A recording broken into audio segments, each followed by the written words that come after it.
Hello, everybody. Welcome to hopefully the first of many successful, long running, happy, engaging episodes of where I spend an hour or so talking to different people in the game industry.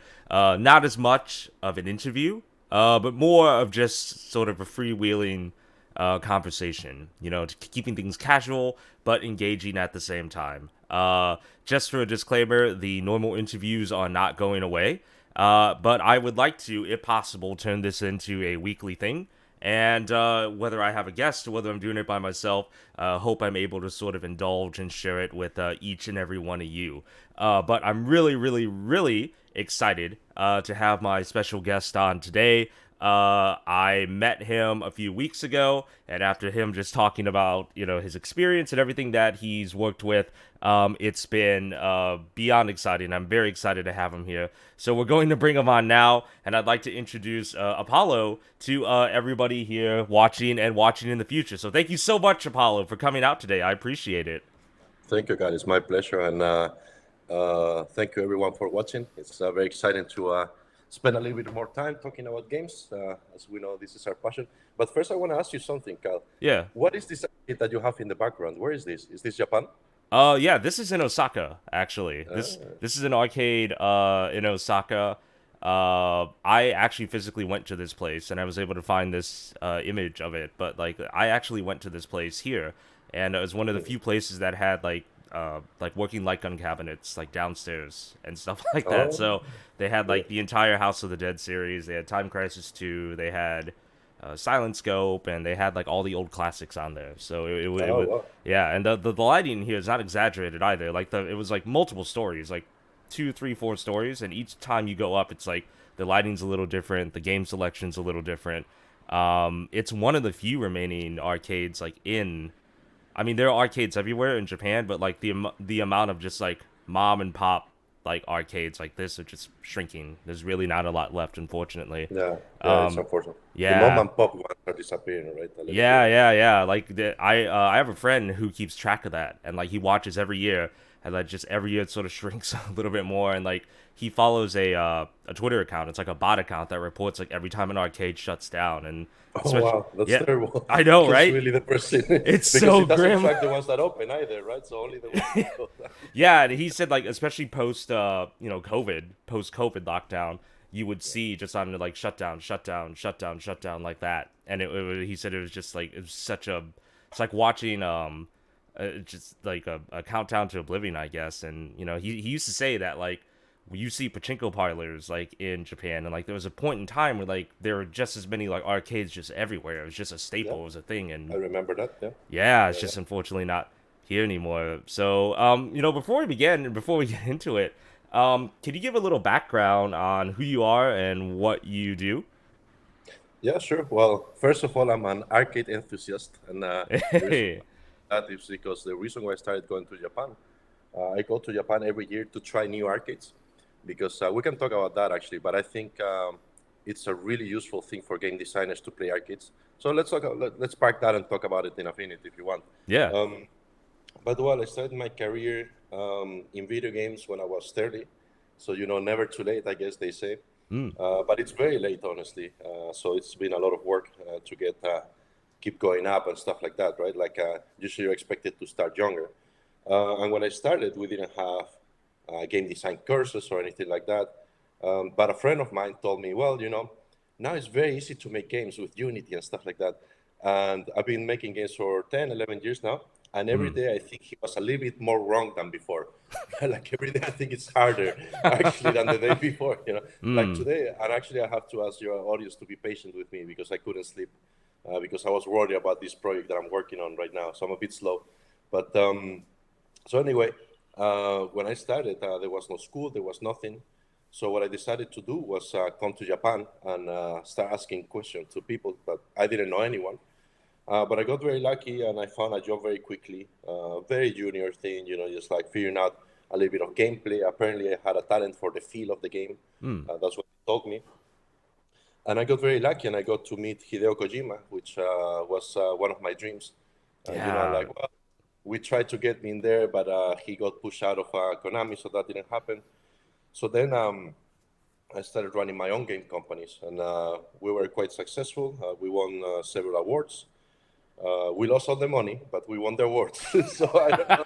It's like a balance, I'm, one or the other. yeah, like I'm happy, but my investors are not so happy. It's that kind of thing. Ah, Um, and then once, because no one wanted to give a 30-something-year-old guy who've never made a game, an opportunity, right? By the mm. way, I see that in the chat they're talking about Metal Gear. I have a Metal Gear tattoo here, a Oh, Quake nice, tattoo here. nice. Yeah. So I cannot show it, but it's there. And so basically, at that point, after I got all the awards and all that stuff, I started getting opportunities. I work in Iceland for the creators of EVE Online. Mm. We made VR games. Then I work in some mobile games for Game Loft. It's not really my thing, but I work a little bit on it. Mm. I work on Silent Hill remake with Bluebird Team. I was the combat designer there. Nice, Uh, nice. that game is really interesting. I don't know how much I can discuss, but the development was really, really interesting. Maybe when it comes out, we can make a call and I can tell you about it. Yeah, let's do it then. This is a Yeah. very pro Silent Hill channel, so Oh, wonderful! So yeah, I love yeah. it as well. Yeah. Is it so? I actually, Are you allowed to say like, is it good, interesting, or it's different. It's different. Yeah, we can talk about that in a few minutes if you like. yeah, sure. Let's put a pin on it, right? And then, oh, we're gonna be doing that all day. We can talk for 20 hours Wait, if you I know, want. yeah, yeah. We could Yeah, make this a so 5 hour thing for sure. Yeah, for sure, for sure. Well, we can do it every a few months or whatever. I'm happy yeah. to do it anytime. So then I work on Knights of the Old Republic remake Mm. and Metal Gear Solid Delta, which was finally a dream. So basically, Oh all the man. been playing Metal Gear finally came to fruition and made money for me. Finally, a little bit of money, but so I oversaw the cinematics because basically we had a liaison between Konami and Sparks, the company in Vietnam, doing the outsourcing for the cinematics. Mm. And I'm not sure I'm supposed to say that, but anyway, Mm. doesn't matter now. Now it's out of It's, the bag. it's So, yeah. There you go. uh, but they didn't know the game well enough, and I've played Metal Gear Solid games a ridiculous amount of hours. So they were Mm. like, "Hey, you know the game really well." I'm like, "Yeah, I would like to think so." And so basically, they put me there, and now I'm a game director of a multiplayer melee game. It's a bit of a mix of Quake and Devil May Cry. That's the idea, at least. That's great. This is the back my super talented friend Luis made for the game. It's one of the concept arts. Mm. And by the way, Luis and me have been working together more than 10 years. We're from the same islands in the Canary Islands, kind of like, there's not Oh much of yeah, there. yeah. We met there in a bar. I saw what he was making, and I was like, okay, you're hired. You have to be my concept artist. So it's been 10 years, and we're still working together every time we can. So, the game industry is really interesting because it's a very small place, right? Yeah. So, When I yeah. first started, that's the first thing that they told me. But more on the level of like, be nice to people and be kind to people because they're like, they could, like, Yeah, everybody talks and everybody knows everything, and what you do yeah. and what you say spreads even though like you're not in proximity with each other and stuff like I that. think it's more so in Japan or like specifically in countries, right? Like in Spain, Mm. like everyone knows everyone. They rah, rah, rah at each other, right? Or like in Japan, Mm. like people are like, don't trust that guy, or like, don't trust that guy, or that Right. guy's great. I think like in other countries, it's more, uh, let's say it's not so connected. Like in Japan, everyone knows everyone. It's crazy, right? In the game Yeah. industry. Yeah. Uh, so I would say, but it's true. Like don't burn bridges and stuff like that. We'll kind of know each other. Right. That's Be yeah, nice. I tell people that. Be nice. yeah, yeah, exactly, exactly. But So yeah, that's a summary. Basically, game design, level design, combat design, all that kind of stuff. dang. So what do you so when how long did you know about like Delta before like you were able to say anything? Was it like just kind of killing you that you were involved with it, but like you couldn't reveal it because like I think Konami only unveiled it like this summer or something like that, if I remember Yeah, it correctly. was recently. Yeah, Yeah. actually, for me, the one project that I've worked on that I was like, oh my god, I cannot wait people to tell people was Silent Hill 2 remake Mm. because that was like my first big triple A super famous IP name, right? Like before I Yeah. worked in really cool games, but none of them were internationally recognized IPs. With Silent Hill, it was like, man, when it was announced, that was a nice day.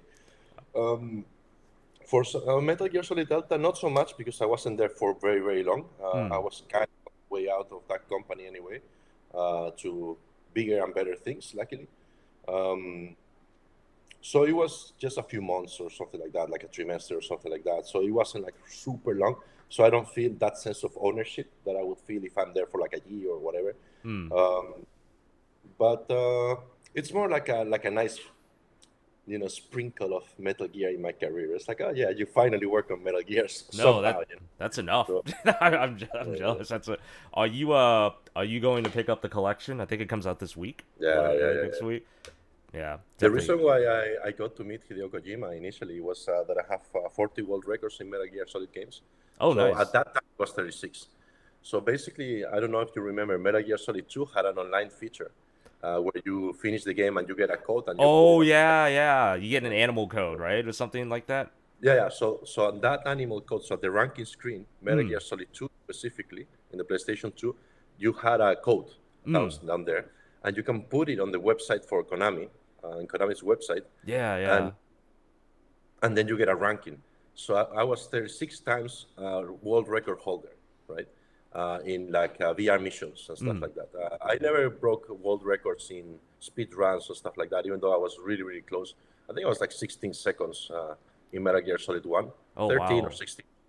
But 13 or 16 seconds in a speed run is a long time, you know? Yeah. Yo, no, like they say like speedrunning, like oh he shaved off like a second, which is like an Yeah, hour. that's a Like lot. basically, it's an extreme amount of time for speedrunning. Yeah. Yeah, yeah, that's a lot. That's a lot. Like, I mean, I actually wrote an article about this a while ago. It had a lot of hits for Spanish media, Hmm. and there's like speed runs that are pixel perfect, and this is an overused term. Like most people don't know what it actually means, but this case is actually pixel and frame perfect, right? Hmm. And it's like if you programmed a machine to do it, it wouldn't do it better than this guy did it, which is insane.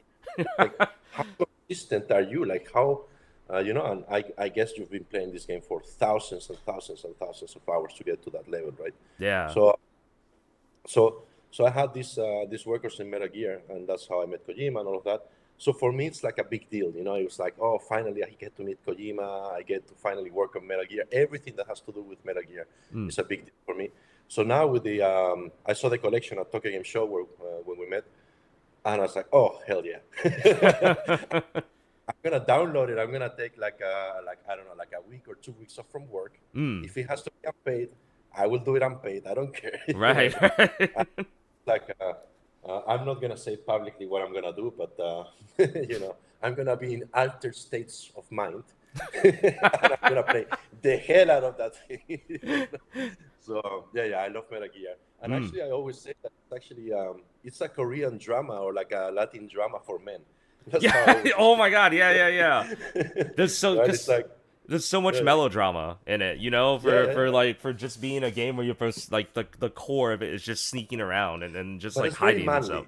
manly. Yeah. It's like this rough, very handsome guy who Mm. rides robots and shoots people, and is very stoic, like in the sense of like very macho, right? Like stoic. And Mm.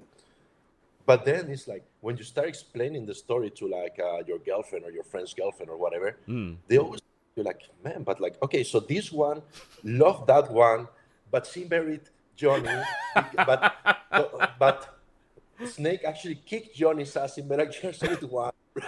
Like, it's a melodrama. It's like the you just see that like dramatic like the camera pan and just like the music in there and stuff. The tense music, right? And Yeah, and yeah, they yeah. they have it, but in the Japanese way of doing it, right? Like if you watch Otoko, what was it like, Densha Otoko or something Densho like that. Toko. Yeah, yeah, I watched that, and that's their melodrama style. So Kojima, yeah.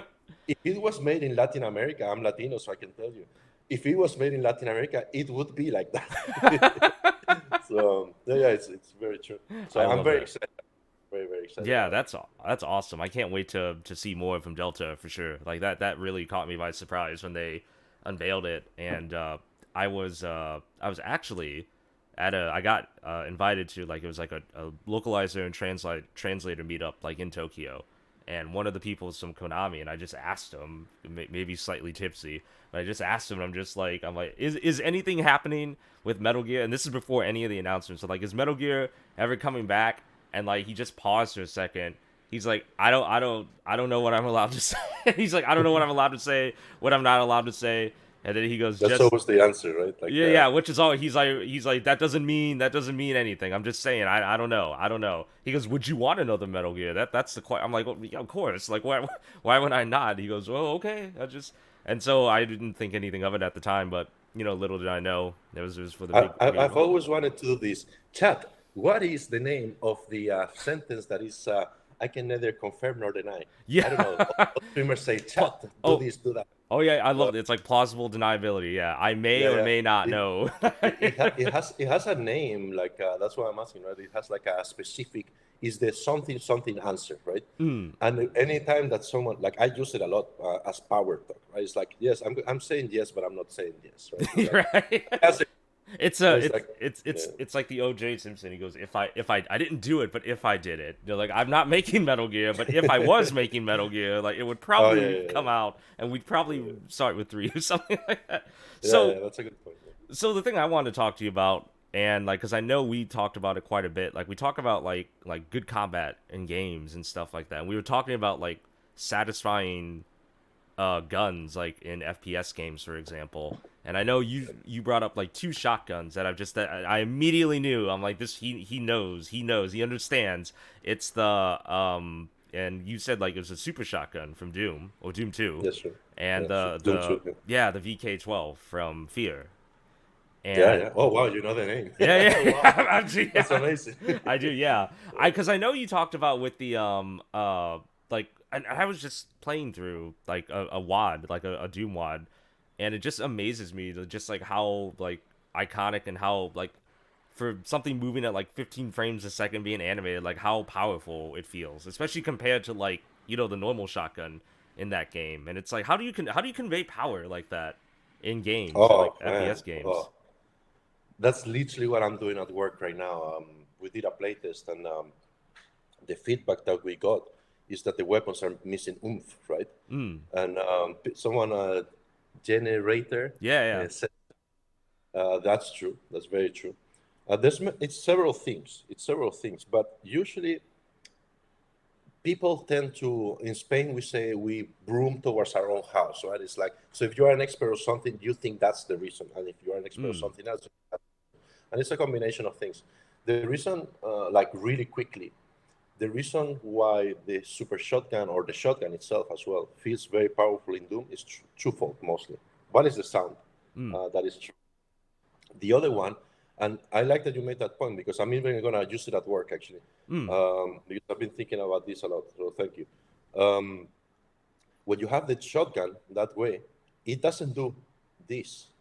Well, you cannot really see, but like it doesn't do this, right? Mm. It doesn't do, like here, like it doesn't do that. Yeah, yeah. That wouldn't show power, right? Yeah. If you think about it, there's only 15 frames, but one frame is here, the next frame is here, Yeah. Yeah, yeah. right? So you're like, and then it comes down, right? Mm. So that quick movement, I don't think they have screen shake, and the sound is already enough for your brain to say, "Oh, whoa," you know. Yeah, It's yeah. it's a quick movement. It's very very powerful, and actually, generator made the point about the sound. That's really true because if you had the same animation, even that fast, but instead of the sound being like, which is more or less my distorted version of a 16-bit sound, This Game Boy version. yeah, Yeah. like a FM generator, Yeah, yeah. Um, if instead of that you had like ping, ping, it wouldn't feel like a shotgun. It would feel, uh, I'm exaggerating, but more like a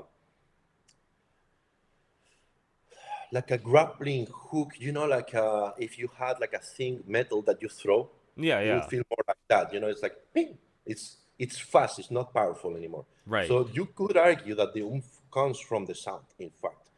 But like if you look at things like, I mean, I'm not a big fan, but like you have to admit that the weapons are well done. It's like Call of Duty, Battlefield, Mm. the new Warhammer games are really well done, things like that.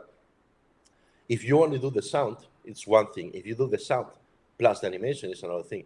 Now you do the sound, the animation of the character, a little bit of screen shake, a little bit of effects, like good muscle effects, Mm. things like that. Now you have a serious thing, right? Right. So, and And we as game designers, we think about all of these things. For example, I don't know, do you know the concept of orthogonal differentiation? No, I don't actually, but Okay, I'm so curious. almost no one does, so don't worry about it. Okay. It's not like a trick question or anything. This is like, I don't think I invented it. I'm sure I learned it from somewhere, but I never hear anyone talk about it. Mm, So orthogonal differentiation, right? It's like if you were to make a spider chart, right, in Excel, mm, and one was like speed, one was range, one was like damage, things like that, right? Like a spider charts, the minimum is three. So let's keep it at those three. mm, I wonder, can you? Well, you could make like a X and Y chart as well. But anyway, mm, um, if you have a weapon that has a lot of speed and a lot of range and little power, and then you have another weapon that has almost the same speed, almost the same range, and just a little bit more power, that's not an interesting choice, right? Interesting choice being the crux of game design, as Sid Meier said, right? I'm pretty sure it was Sid Meier. yeah. His design is interesting choices, right?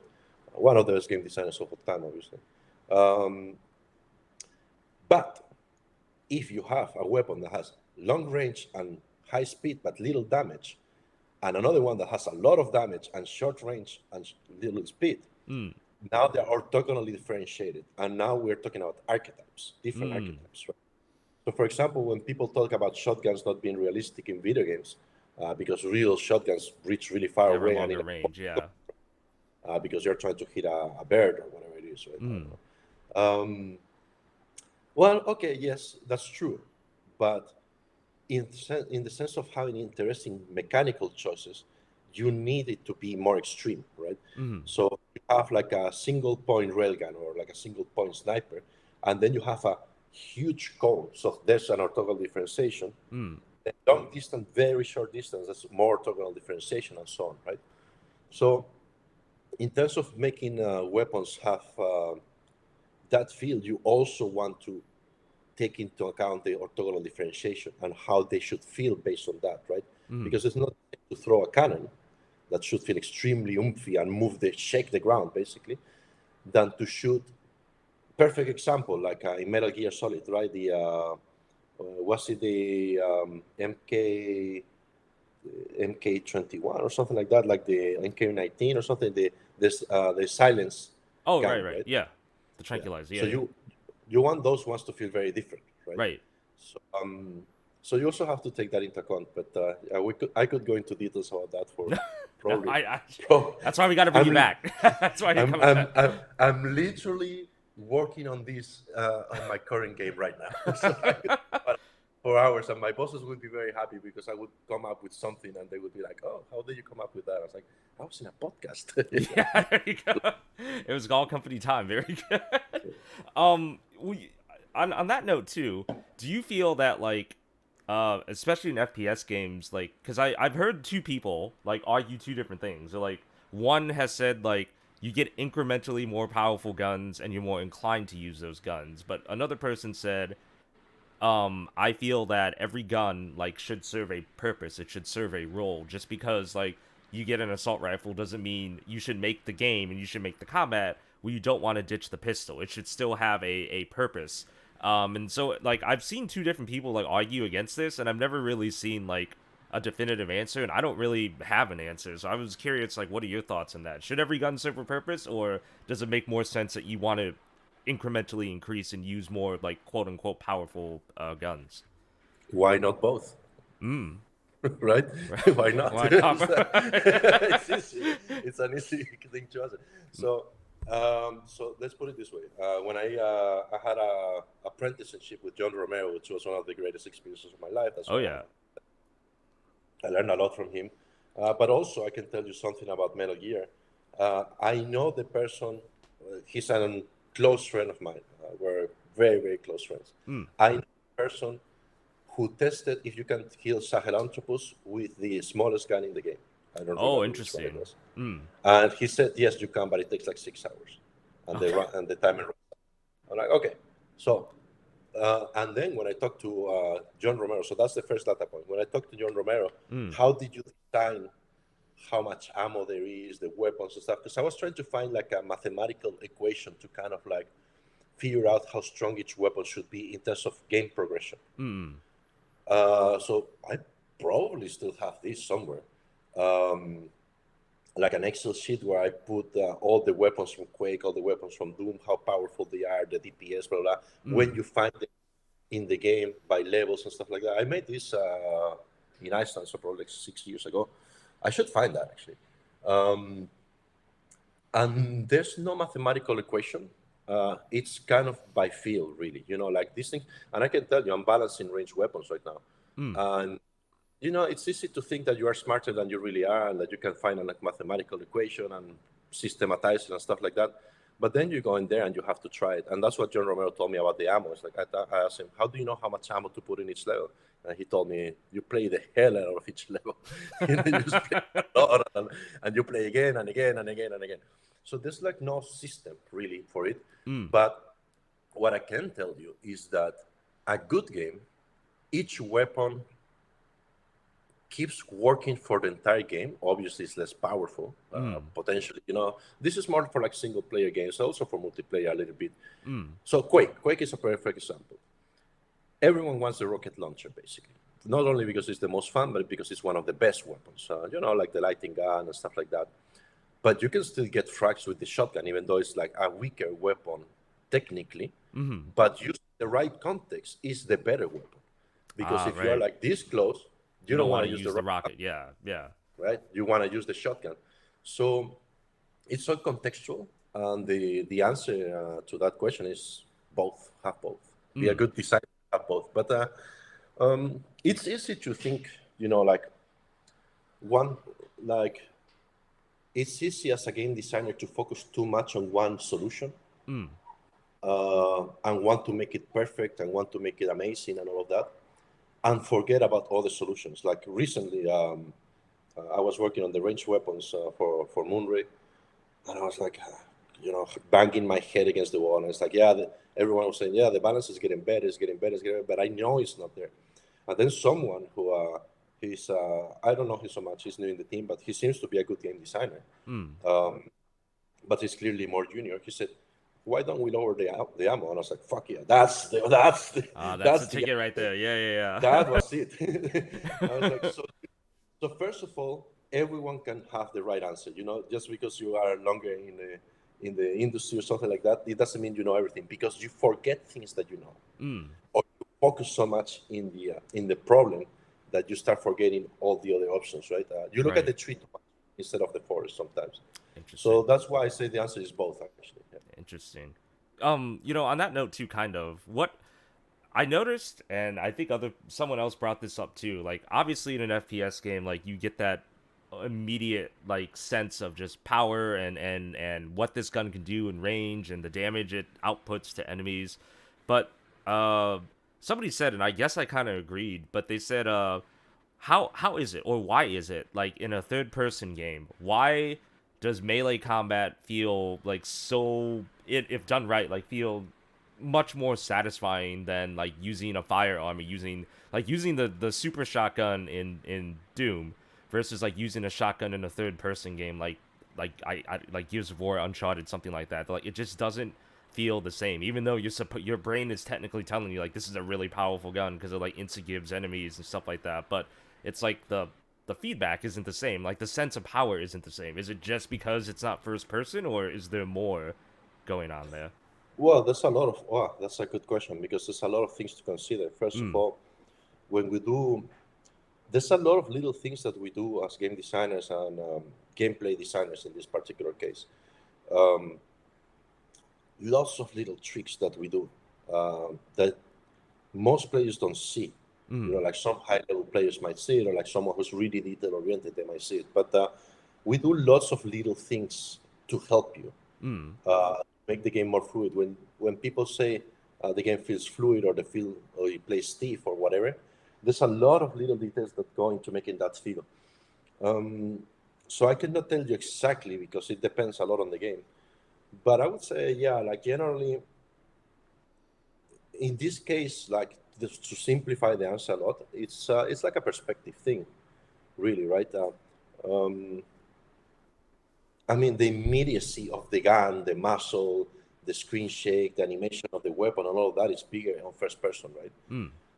the angle of the camera is different, right? Like if you think about it, there's probably like a perceptual thing about having more things on screen, like your character. Basically, when you have the character on the screen, you're actually not paying attention to the weapon. You are paying attention to the character, if you think Good about point. Yeah.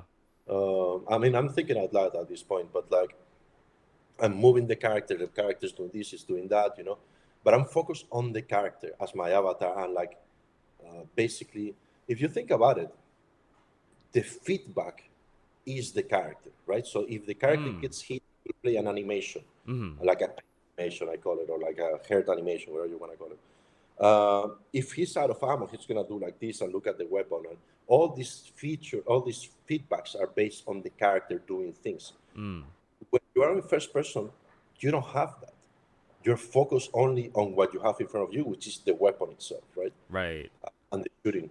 I know some UI and all of that stuff, obviously, but I think that's the main difference. It's like you're very focused on the weapon and the shooting when you're in first person, and in third person, even if the shooting is really good and all that, you're still more focused. Yeah, the Mm. gun is the character. That's in chat. That's very true. Yeah, pretty much. Pretty much. Mm. You are more focused on your avatar, which is the weapon, instead of a third person mesh or character, or whatever. So I would have to think about it. I'm gonna think about it, and next time we talk, I'll bring it back up. Okay.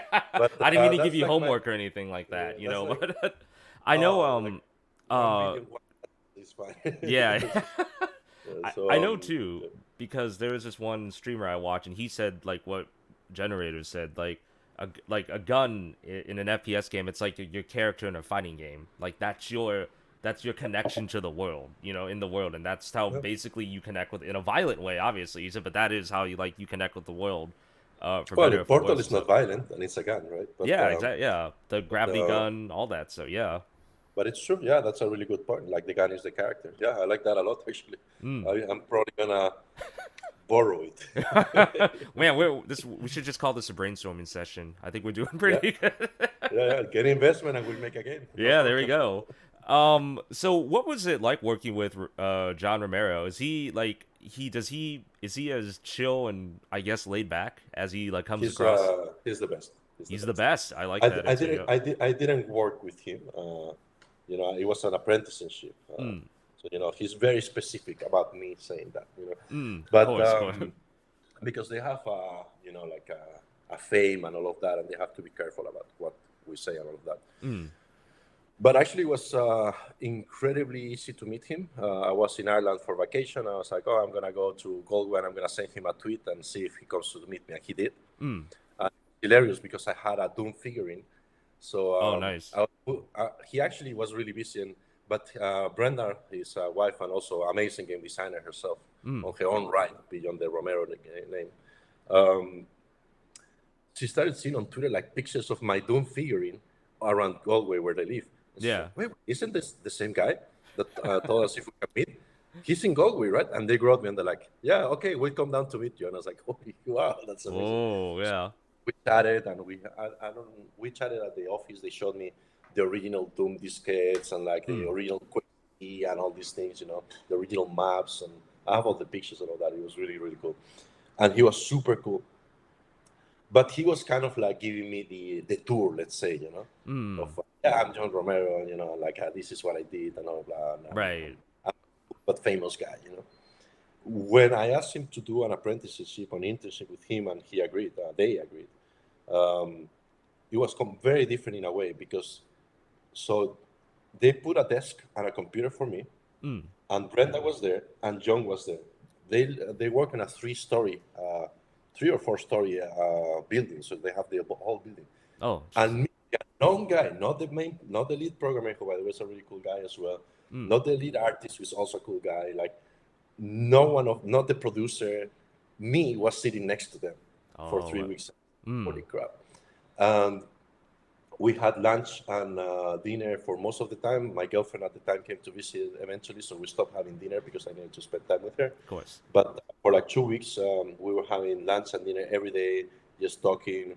He gave me some homework, do this, do that, and I was just asking him questions every day. And in a professional level, it was amazing. But actually, what I like the most about John is him as a person. Actually, Mm. super, super, super chill, super cool. He just loves to tell stories and he loves to talk about games. If you want to get John Romero to talk to you, ask Mm. him about Crusader or World of Warcraft or Tetris or Frogger or something like that. He Oh, just like nice. goes on and on and on and on.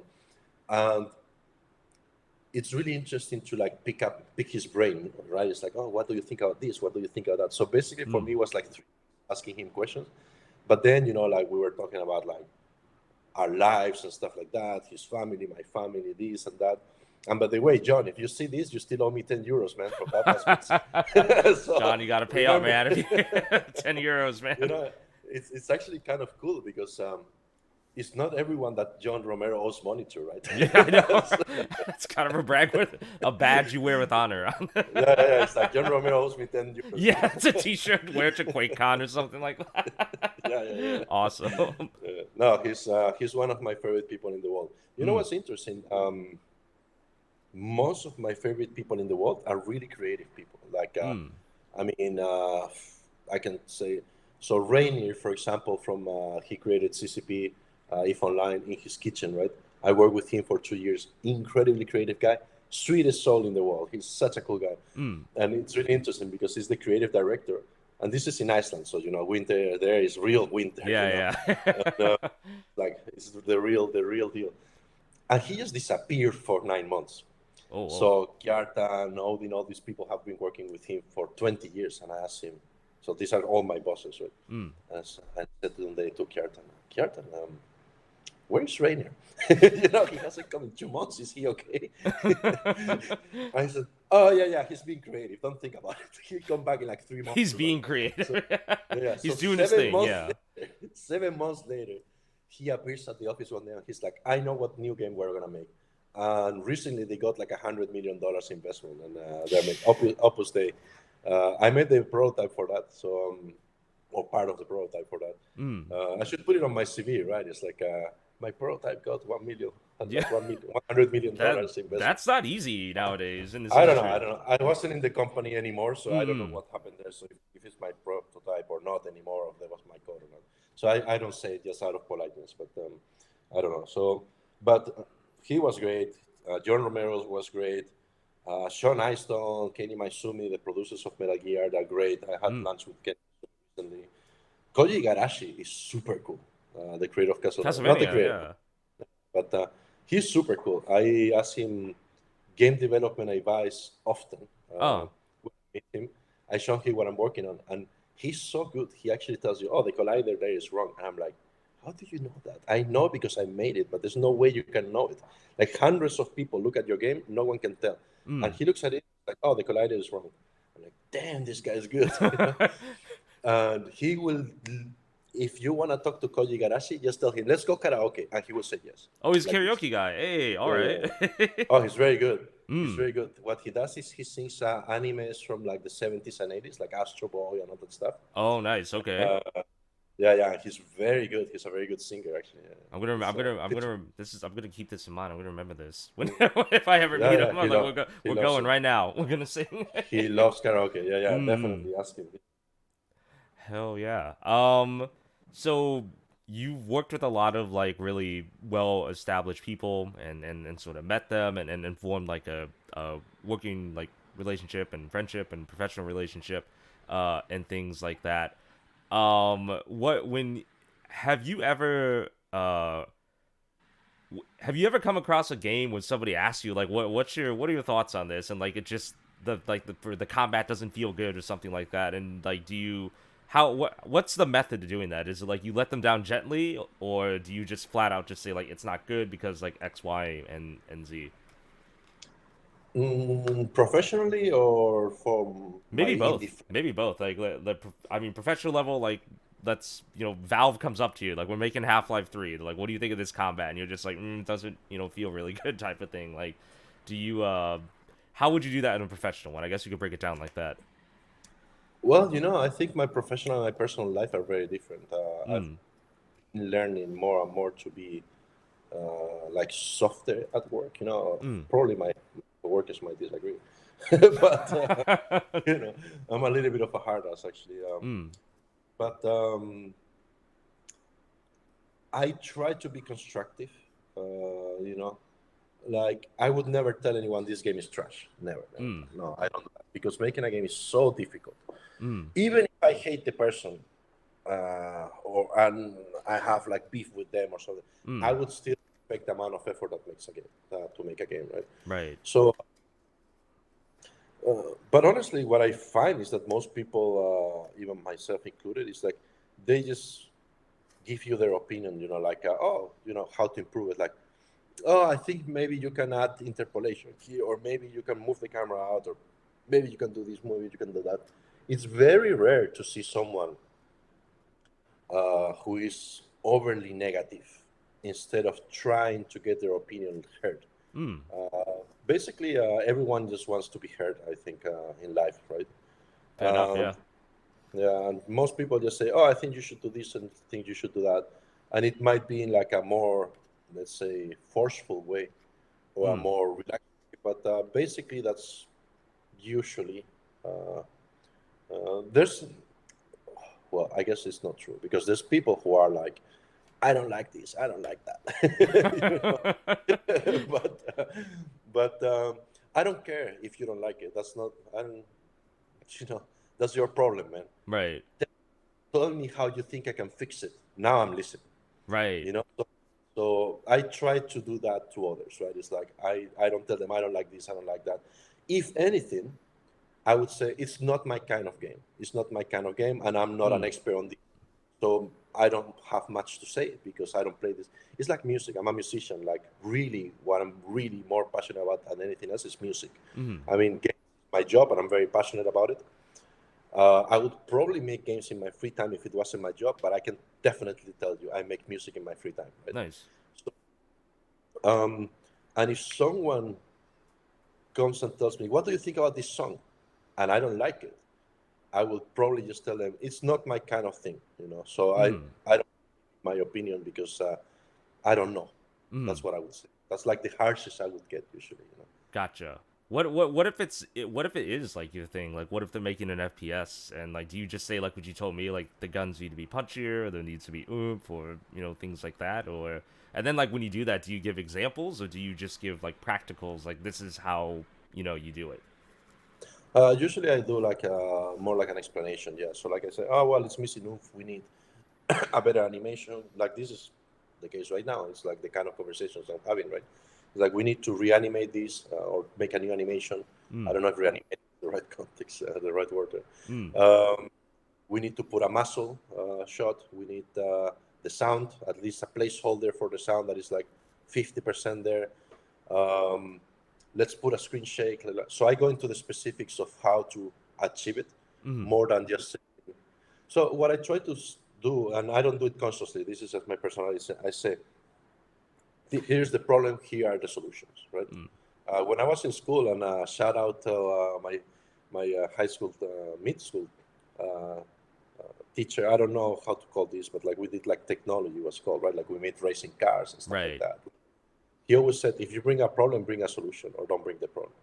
Which Mm. I don't think should be true, because maybe you see the problem but you don't know the solution, so True. you should. But if you do know potential solutions, you should say it, right? So I try to do that for sure. Okay. What because I know like I guess something along those lines that I could think of recently. There was a while ago there was a bit of a controversy, and I don't think it's like ever died down and just sort of went into like a stalemate. There was a time like with the game Half-Life 2, like there were modders who would come in and they would change the weapons. They would either add more weapons or they would make the weapons sound punchier or they would make them do more damage or they would make more blood come out of like enemies when you shoot as like a mod to the game, and it caused a bit of a I guess like the purists who of Half-Life 2, they didn't like it because they said you shouldn't mess with a game like that. They said because like the combat was not the focus of this game. They go the guns are just there. They're an accessory, but the main focus was the engine and the main focus was like the physics and solving things like that. And they said if you overhaul the guns to sound more powerful, even on a cosmetic level, it changes the tone of the game and stuff like that. And do you ever feel like games with guns that's the case? Like, well, no, they're actually taking a back seat, or like, should they always kind of be like front and foremost since you're going to be using them like the whole game? Well, wow, that's a long one. So first of all, I fundamentally disagree that the game is about the engine and the narrative and stuff. Hmm. The game is what the game is, right? So Yeah. if you put something in the game. So this is Chekhov's gun. I don't know if you know this concept Oh in yeah, yeah, narrative. definitely. So just for the audience, maybe someone doesn't know, Chekhov's gun means in a play, in a theater play, or in a movie. Hmm. If you put a gun on the wall, the gun has to be shot at some point, right? Hmm. Otherwise, don't put it in the wall. If you put it in the game, it's because it's part of the game. Hmm. If not, just delete it, right? Like I mean, and it's easy to say, I know, but Right, right. if you put the guns in the game, make them as good as possible, right? Hmm. I don't particularly think Half-Life 2 guns are very good. I don't think so Maybe for either. Yeah. the time, but I'm not a big fan. Hmm. Now, so that's one part of the thing. Is if you have the guns, make them as good as possible Hmm. because you put them there. Otherwise, don't put them. If the game was really about the engine and the physics, don't put guns. Don't put the guns in. Right. If you put the guns, make the effort, right? Like Right. it's like a band is playing and the guitar comes here and it's my solo, and instead of playing a badass solo, I go in there and I like clink, clink, clink, and I'm then I'm done, like, oh guys. yeah, Yeah. but it's about the bass. Right. No, no, no, Right. no, that's not true. So, or I don't agree at least. But so yeah, that's what I told you before, right? It's like I don't say it's trash. I Mm. say it's not bad. I say that's not true. I say I don't agree. Right? Yeah, that's a good way to do it. Because Yeah. because it might be true for other people. Like I'm not the holder of truth, right? So like Mm. so then on the other side, I think honestly, if you are gonna have mod abilities, sometimes it's allowed, sometimes it's not allowed. Mm. Man, go all out, man. Like when I see Randy Savage Dragons in Skyrim, I'm like, hell yeah, I wouldn't do it. Uh-huh. Like I wouldn't make that mod and I wouldn't play with that mod. But Mm. if that's what rocks your boat, man, go for it. Go for Like I don't it, care. right? Like, why not? Like I would pay money to have Asuka from Evangelion on Monster Hunter World. I Oh started yeah. playing Monster Hunter World again, so I'm close to like 550 hours now. Mm. And I have my character who is Asuka from Evangelion, Mm. but she doesn't look anything like Asuka. And no Right. one has more. Why? There's a lot of 2Bs, but there's no A2 from near, and I like A2. I don't like 2B.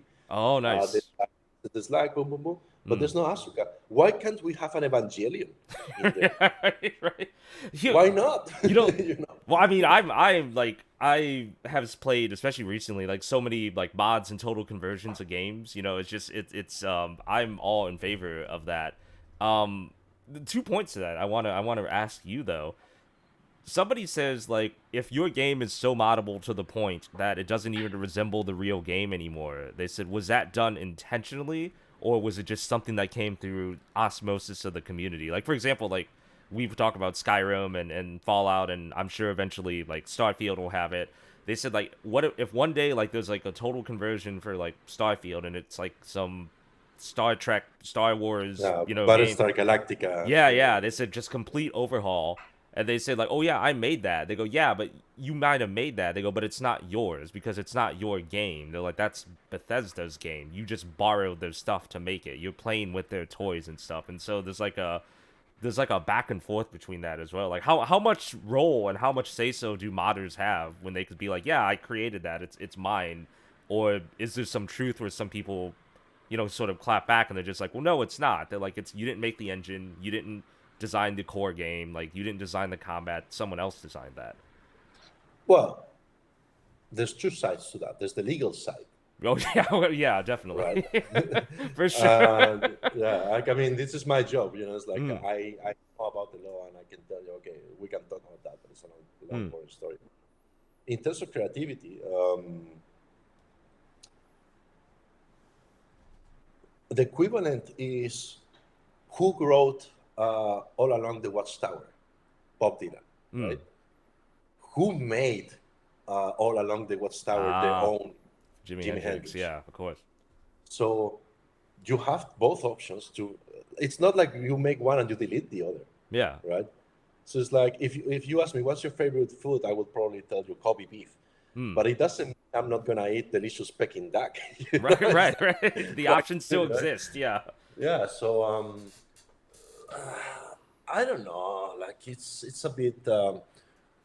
If another part of the question is like, well, is the modding allowed in the sense of like, did we let you mod? Like, did you give you a mod kit or did you leave it open intentionally? Mm. I'll give you a perfect example.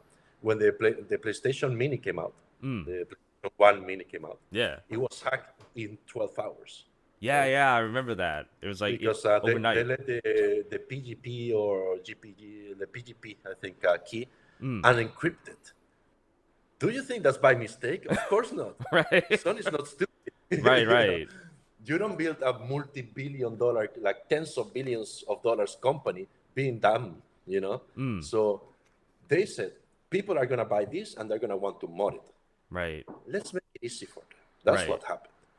Um, so the question is like, Bethesda for sure they let the modders do it, right? But other games maybe they don't let you do it. Like Mm. Monster Hunter World, I don't think they don't let you do it because yesterday there was a patch and they broke most of the mods actually. After Right. 3 years without a patch, which is ridiculous. Oh But anyway, no. That's yeah, oh yeah, I was jeez. super angry. That was like, oh, I'm having a bad day. This is just what I needed, right? Kind of thing. Yeah. So Thanks, Capcom. my teenager is gonna come in anytime. Yeah, that was absurd. Why would you do Mm. that? And so they don't let you that one. So that's another question. My cleaner is not managing to open the door. So give me just one Do you second. need to go or No, no, no, just 1 second. okay, cool, cool. Stand by. Okay, 1 second. People mod entirely different. Yeah, yeah. That's what I'm talking about, Jen. Like Sonic Blast, Mortal Kombat, the cart game, in those games as well. Yeah, it's just like Sonic Robo Blast 2. Like it blows my mind. Like it's literally you would never in a million years be able to tell like to an untrained eye like it came from the GZ Doom engine. Like you would never in a million years. There are like full conversion mods that are like FPS mods that like if you told me to like no, it was made in GZ Doom or it's from Doom, like I would never believe that in like a million years. Hey, he's back. Welcome. Yeah, yeah. It wasn't my cleaner. It was actually the internet lady who I had to pay for the internet. So Ah, why okay, is she not gotcha. coming in? Okay, the Gotcha, cleaner gotcha. can come in. So that's an absolutely excellent point. GC Doom, right? It's like I played the Mario Kart thing and GC Hmm. Doom and all this. Like, well, that's the line, right? It's like, okay, what is an engine? What is a tool for game creation, and what is a game, Hmm. right? And it basically comes down to mechanics, art, and thing, and all of that. Hmm. Yeah, my interview of being cut short. Yeah. No, actually, I would have gone back to slow internet, and you probably see me like in an 8-bit version of me. Yeah. But Two frames uh, moving on yeah, there. I'm in Vietnam, so the internet is not the best. So Mm. you have to pay for the extra, to be on video. So that's kind of the line. For me personally, when I made my game with my own company, I made an end user license agreement that was very simple. It said, do whatever you want with it except use the sprites. Like Mm. literally, that was it was a one liner. Mm. Don't use the sprites of the characters. Don't use the sprites of the enemies. Anything else you want to do, go for it. I don't care. If you Mm. manage to crack it and mod it, mod it. Why? Because and Doom and Quake are the perfect and Bethesda games. I'm not like the biggest fan, but Right. I mean, why are they so? Why is they don't have such longevity? We're talking about GC Doom. Like Doom is from 1993, 11 of December of 1993. Yeah. How far long? That's 30 years soon. Yeah. 30 years now. That's crazy. And we're still playing it. John Romero is still making levels because it's moddable.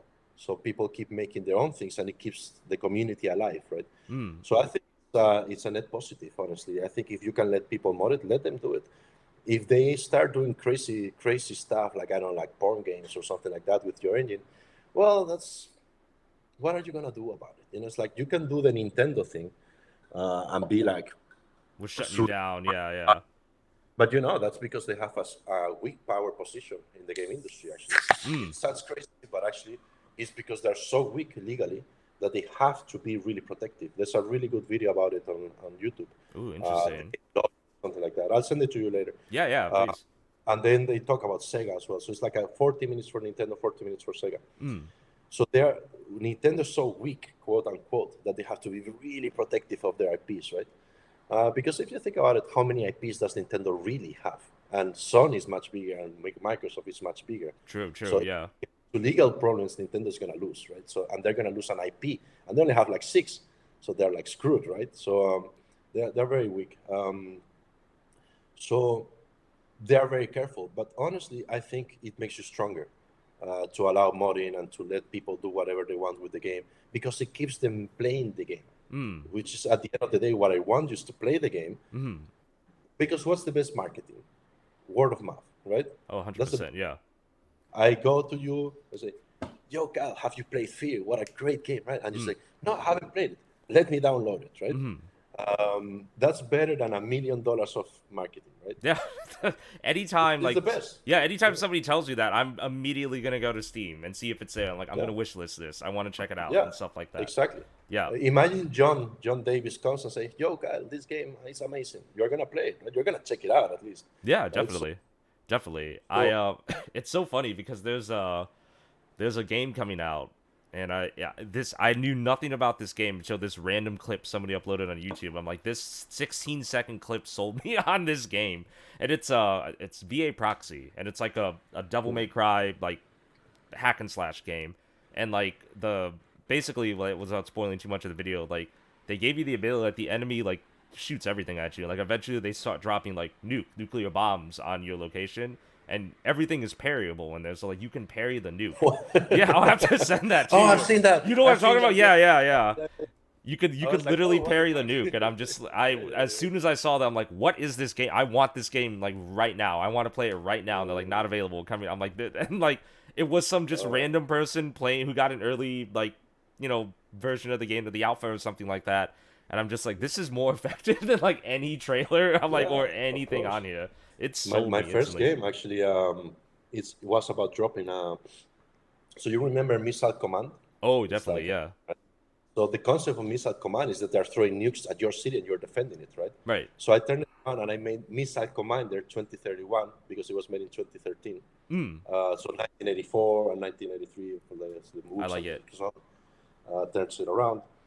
And I turned the concept around and I make you fight these towers, you know, Mm, but I don't tell you why. And eventually, when you destroy the towers, it's like this defense system, right? You have to press F and you nuke the city, mm, right? But you didn't know that was going to happen. And then I start showing you images of nuke testing and stuff like that. mm. So it was like a kind of like an anti-war message, but also like turning the concept on its head. And actually, I think it was a really good concept. I played it recently when I remade my portfolio. I was like, oh man, that was a pretty cool idea, man. It reminds me of You're not a so bad after all, you know? yeah. and, It and reminds you me have of some like ideas sometimes, you know. yeah, it reminds me of And Metal Gear too, because like it's a very anti people like there's like a surface level understanding of Metal Gear, and then there's like the deeper understanding. Like this is very much yeah, an yeah, yeah, anti-war game, and like it's trying to tell you definitely. like it's just a Oh, Metal Gear Solid 2 has so many layers, and oh, I, God, I yeah. actually studied that kind of stuff. Like my bachelor thesis was on all the meaning layers of the wall by Pink Floyd. So this is kind of my thing. Mm. But so anyway, I brought that game to Japan, and I couldn't show it.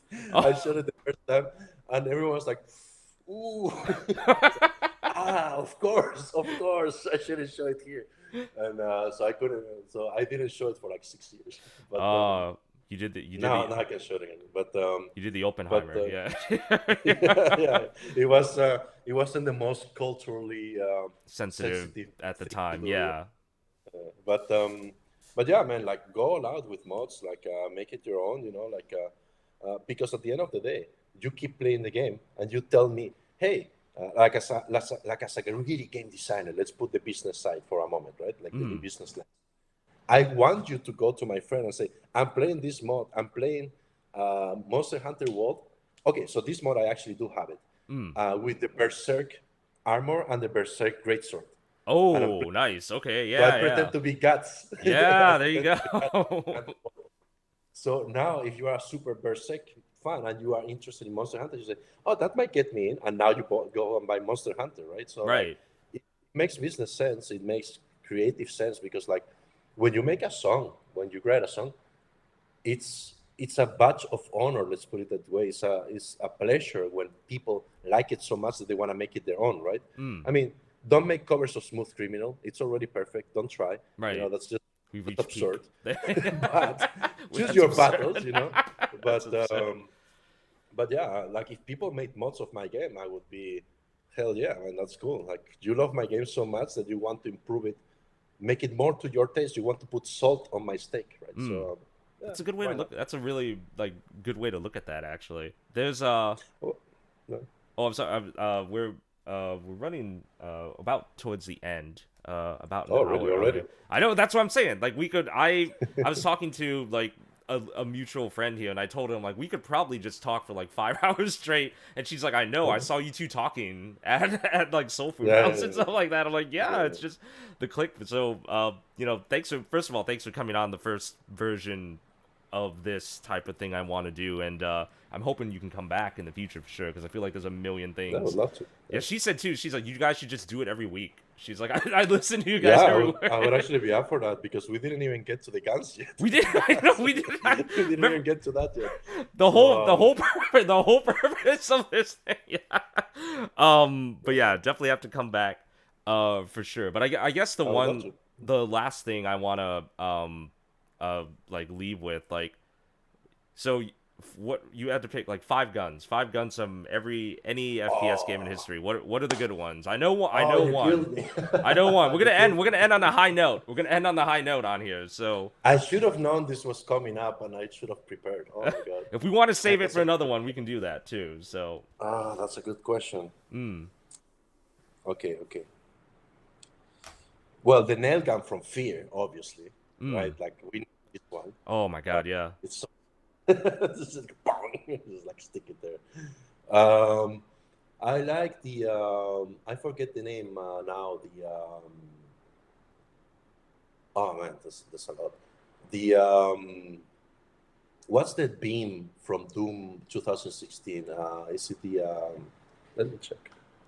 Uh, let's see. Is it the plasma? I can't remember. Yeah. Uh, 1 second. I'll find it. It's like it's not the plasma launcher. It's the gauss cannon. Yeah, Gauss that was a cannon. good Okay. one. Yeah, yeah, Yeah, yeah. Okay. yeah. That's a cool one. That's a cool one. Mm. Oh, here I'm back. The gauss cannon. The grenade launcher from Quake One is Ooh, super that's a good fun. one. I still hear the sound in my head. That's like forever, like the clinking sound and stuff like that. Yeah. We I talked about that with John Romero, and we were laughing so hard at like, yeah, that's the best weapon ever made in a shooter. It's so cool. So ah, the nail gun from Fear, the ghost cannon from Doom, mm. the grenade launcher from Quake, Mm. the rocket launcher from Doom 2016, probably. Okay. That's a good one.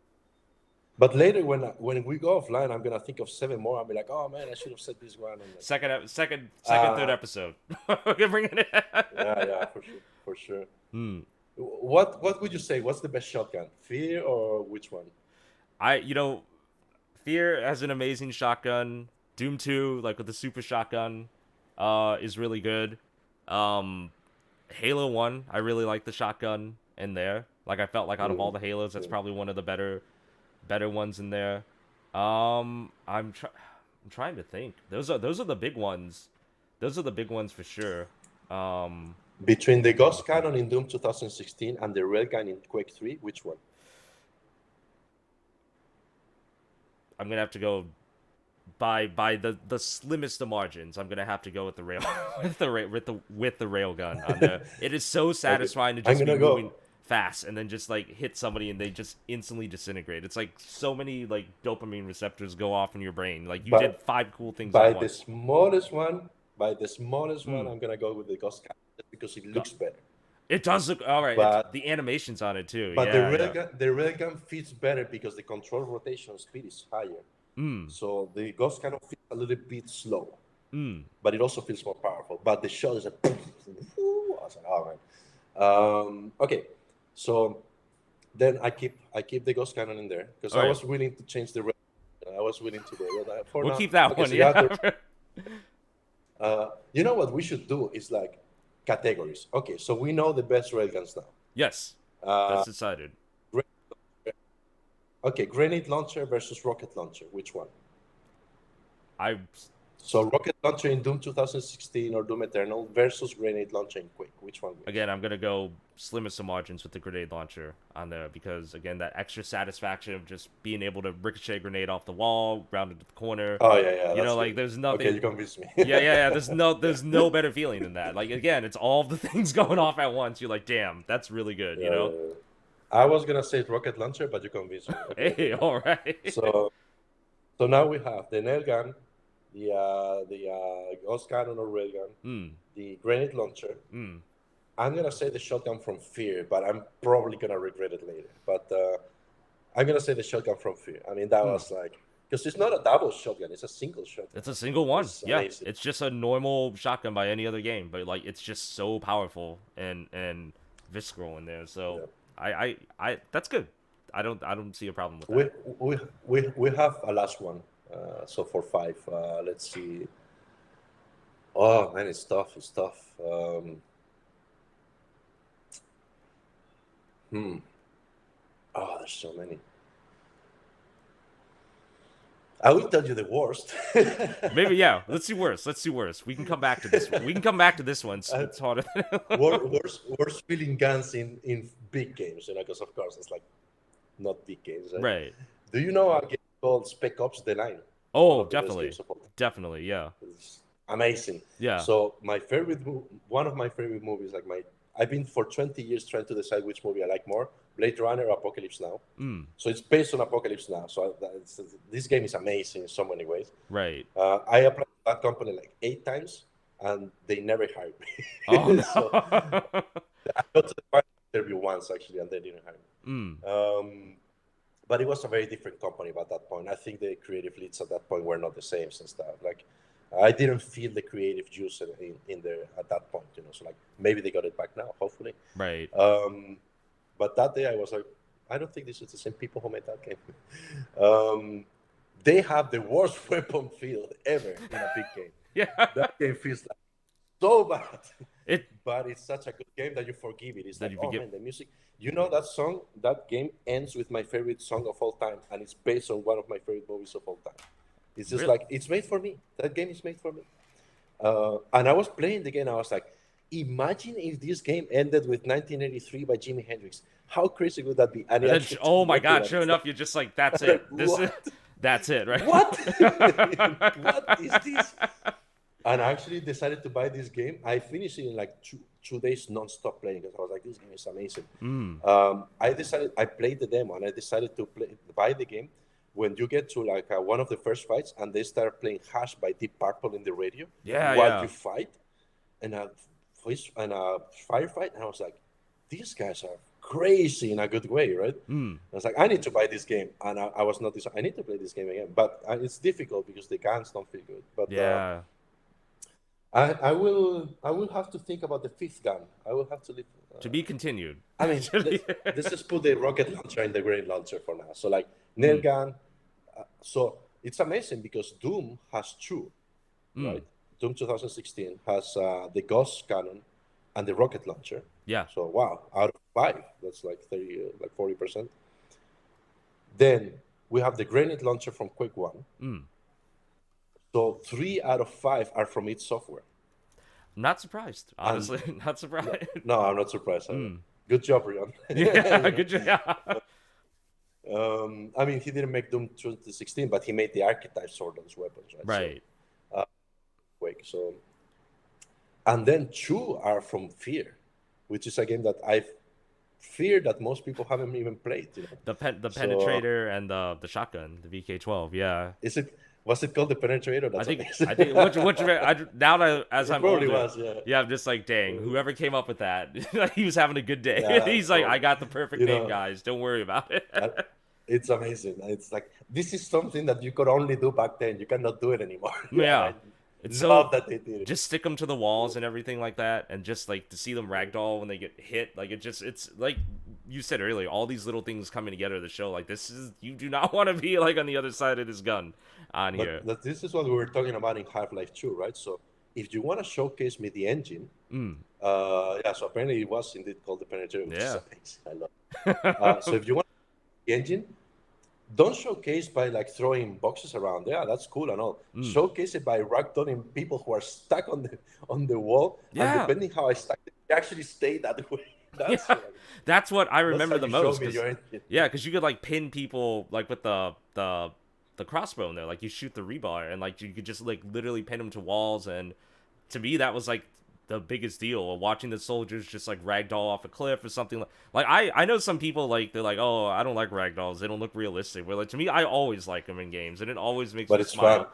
Yeah, Realism and fun are very different things. This is a long conversation that we can have. You don't want. I always say this: paying taxes is very realistic, but it's not fun. yeah, And true enough. Yeah. get your teeth pulled is very realistic, but it's going to the supermarket. When I level design, I had a level design talk, and I tell people if you want to make realistic things, make a supermarket and try to make it fun. It's very difficult. Mm, But look at the longest yard in Quake 3. How epic can you be? How iconic, right? right. By the way, speaking of fear and the engine, the lights, Oh when you yeah, hit yeah. the light in slow motion. Mm. Oh, there's a video. I'm gonna send it to you. There's a video. It's like a trailer for the game. It's like a fan-made trailer for the game, Oh, nice. and you would think that game is being made now, not 15 years ago. It's Oh man, crazy. It's I love so seeing good. modern trailers like that, especially for like old games and stuff. I love that. It's a Yeah, combination of so the basically times. we have half of the weapons, We and have we could half. probably add more, are We from id Software, and half are from Fear, which is like I don't know how many people know Fear nowadays, but that game, the girl that I was dating back then, my mm. girlfriend in Iceland, shout out to her. I always wanted to do that, right? It was like the streamer thing to do, no? It's like shout out to Shout someone. out, yeah. Let's get some shout Yeah, outs. this, Can we get some shout shout outs. outs? Yeah. Like Don DeMarco Yeah. in the soundboard.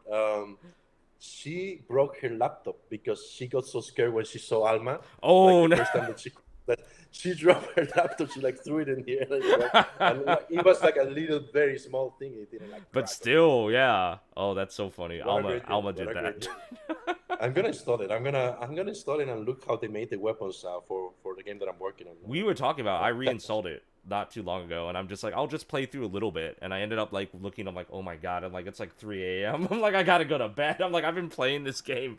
I'm like for the And it last was, like 3 hours. if I remember, it was a really big download. It was like 2 DVDs or something like that. It was like Back in the day, it came with like the double case and stuff yeah, like that. Alma is Yeah, Sadako. Yeah, exactly yeah, from the yeah. ring. That's exactly who Alma is.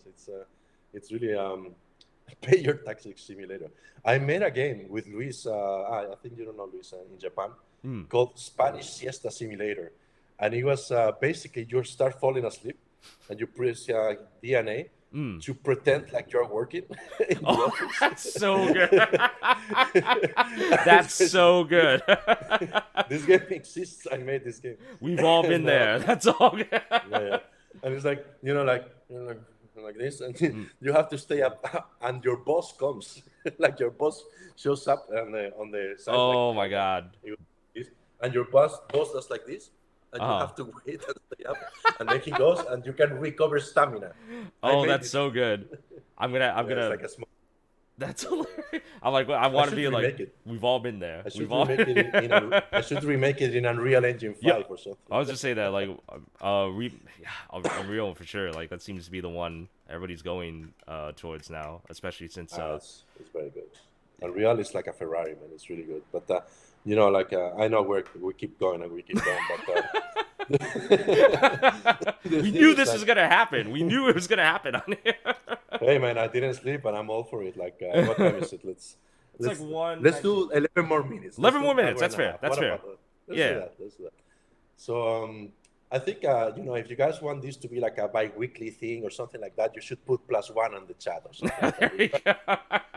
Write one on the chat or something. Yeah, I don't know. I already know some people. They're like, I don't care if I'm the only person watching. They're like, I will just listen to you guys every week because it was a listener. She's like, it's so entertaining. She's like, I don't even know what you're talking about, but like you guys are so passionate about it, makes it interesting and stuff. And then Because it's so cool, right? Like yeah, all these things are so interesting to me. Like I guess that's why I'm a game designer, is because I'm like, oh, okay, so this is, like today after we talk, I'm gonna take a nap because I couldn't sleep all mm, night. I was very worried. I have a lot of stress, but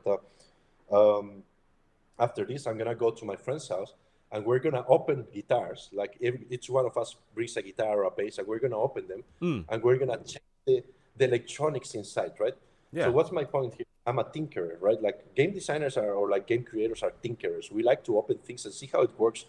And this is how I learned to use computers. I broke my mom's computer. Like I should apologize to my mom because I broke her computer the so genesis of many it times. all. Yeah. Like I probably literally formatted Windows at some point. Probably, like I don't remember, but Mm, probably it's likely at least. So yeah. But I should make Unreal Engine is amazing. Like the biggest mistake I ever made in my career. Uh, well, probably the biggest mistake I ever made in my career is like not getting on my knees and tell John Romero I'm gonna move to Ireland and hire me for free or yeah, anything, I'll something do like it. that. Yeah, I'll do I'll whatever. do anything it takes, right? Like, Mm, but I was actually making a lot of money in Iceland, so at that time it was a lot of money, and I was like, oh, I need it, yeah, So when you've been poor all your life and you finally make a little bit of money, you're like, no, okay, the money's good, So yeah. no, I can make these project. Actually, decisions now. no, no. And to be fair, in case they see this, I love that team, and they were like my family. They still are, and I actually Mm, think about them every day, man. They're fucking mm, super cool guys and girls, and wonderful team, wonderful team. We made a really cool game, and I'm very proud of it. Um, but yeah, like the second biggest mistake probably is that I made my game with my company, the one that was finalist to three PlayStation Awards, and we lost all the money. This one, mm. Rainbow. I could have made it in Unreal, and I made it in HTML5. So at the Interesting. time, it was the biggest website in the world. Mm. The biggest. So it was a video game made as a website, and it was 700 megabytes. A web page that is 700 Wow. megabytes. So basically, what happened is that at the time, this was Windows 7 or Windows 7 or I think it's 7. Mm. This is like 8 years ago. So we got to such a big object count in memory that Windows wouldn't load the thing, no matter which browser you use, like Firefox, Chrome, Vivaldi, whichever one. Oh None wow. of them would open the project. Like one out of every 30 or 40 times, it would open the project. Mm. So I wrote the engine guys and I said, hey, what's going on? I said, you are probably over the memory object limit of Windows. And we don't support what you're doing. So you're on your own. And I had to cancel the project because of monetary reasons. Mm. But also, I never told this. This is an exclusive for you. Mm. The other reason why I canceled the project is because Windows cannot support a website that big. Oh. So, and I never told anyone. It's like PlayStation spent, and everyone they were like, when are you going to release? When are you Mm. going to send us? I was like thinking, man, I cannot make like It is literally not possible right the now. technical limit. Like it would explode the computer. It Yeah. doesn't know. It would And explode people's PCs. yeah. Yeah. And now I think I understand. I haven't tried, but I understand. Well, I played it recently. When I was remaking my portfolio and stuff, like I remake my portfolio every 3 or 4 years, right? Mm. So I was like, I'm gonna add my free games. I'm gonna put them as free games, right? Right. Uh, and there's some stuff there I'm quite proud of. I think I was like, oh, this is pretty good.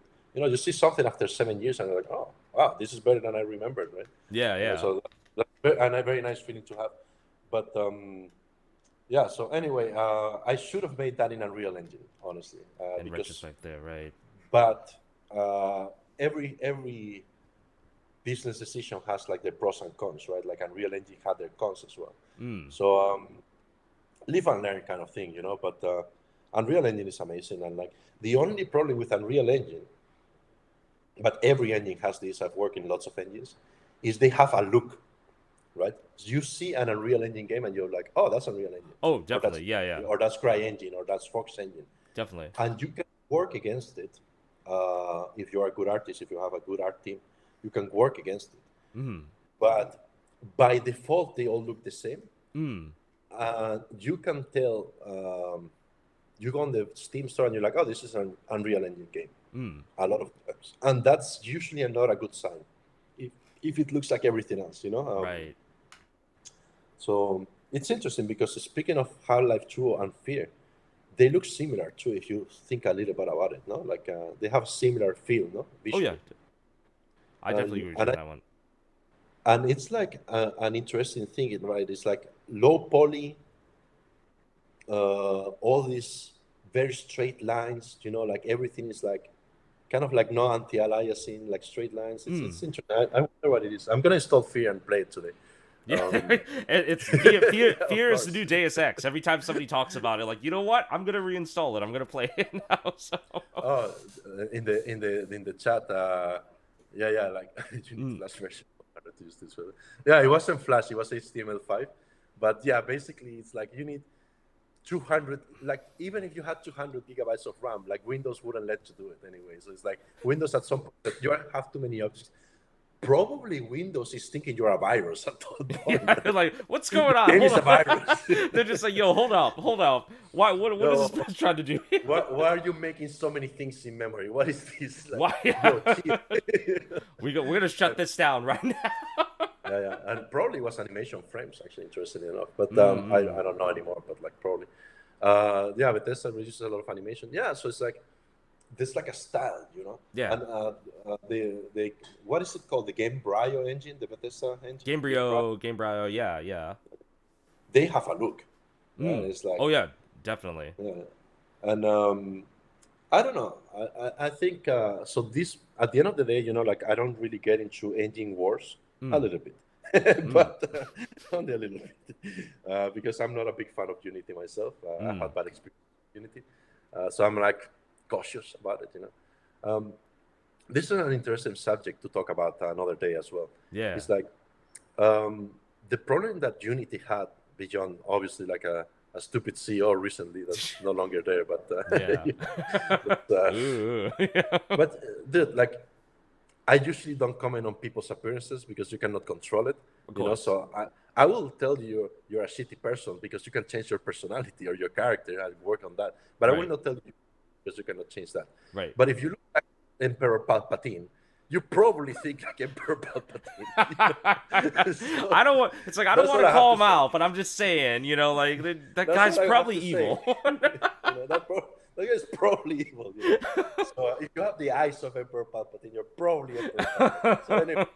um, you know, when you lower the barrier of entry to do something, and I'm all for that. Don't get Mm. me wrong. I'm all for that. Like, man, I would not play guitar if it wasn't for Guitar Pro. Mm. Straight up, Mm. like I wouldn't have the talent to learn all of those things by myself. Um, so I'm all for lowering the barrier of entry. However, um, if when you lower the barrier of entry a lot, Mm.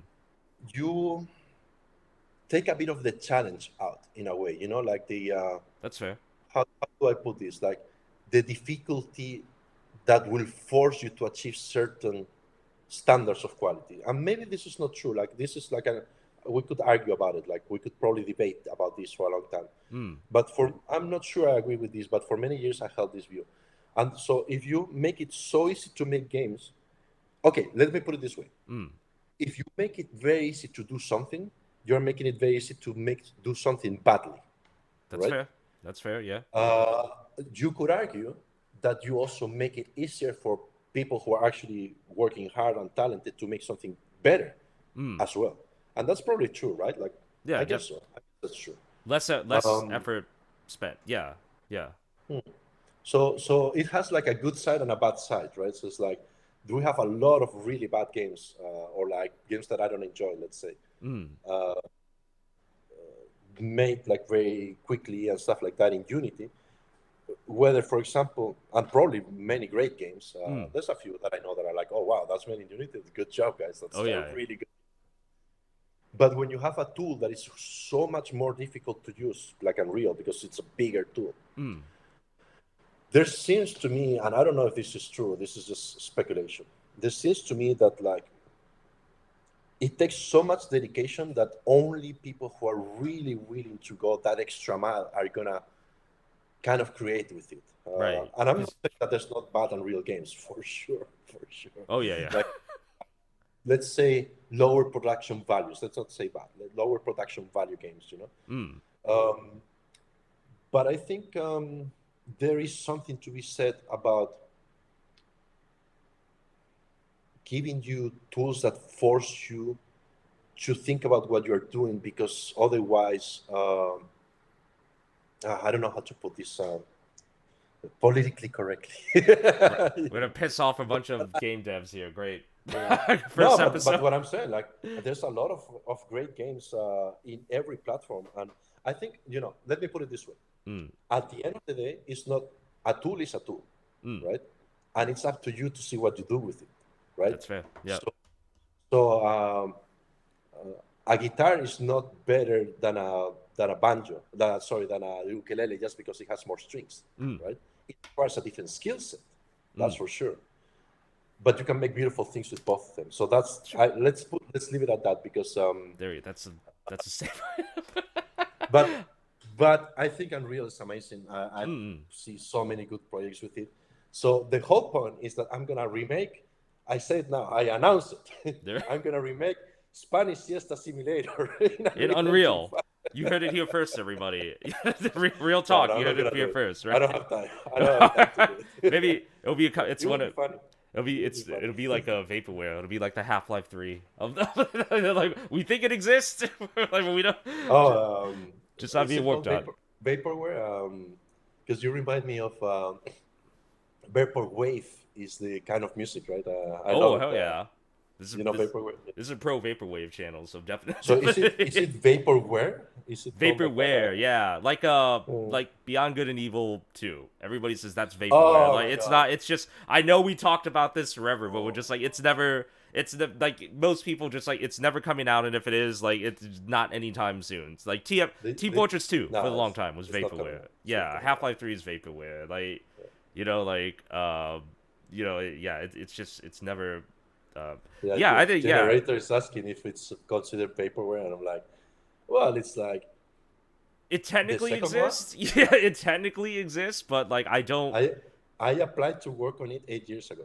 Oh, I remember you Like saying that. literally. Yeah, I don't said Yeah. because like I love the first one, and like I was gonna ask you, yeah, if you like the I first one. Yeah. dearly adore the first one, and I would give Let I me let me ask you, because the first one, it's an interesting game. What is it that you love about it?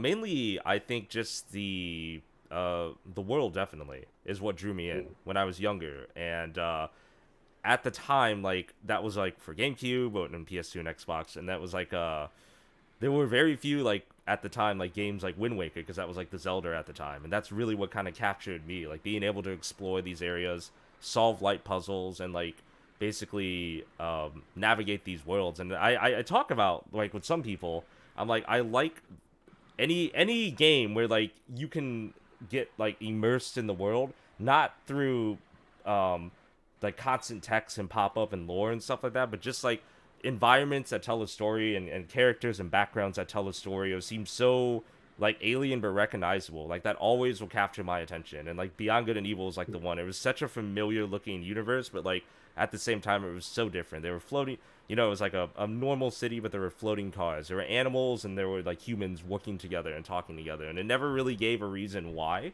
But like I kind of like it didn't really go. It doesn't explain every single thing about the world. There's enough left there for you to kind of just fill in the gaps. And I think it's like that storytelling that's done through the environments that really drew me to it. And like it's just a wonderful, charming world. And like to me, if there was like any justice, there would be one every year, like Assassin's Creed, like in Beyond Good and Evil. But um, I unfortunately that's just not the case. But just the world more than anything drew me in, and the ability. Would you call that atmosphere?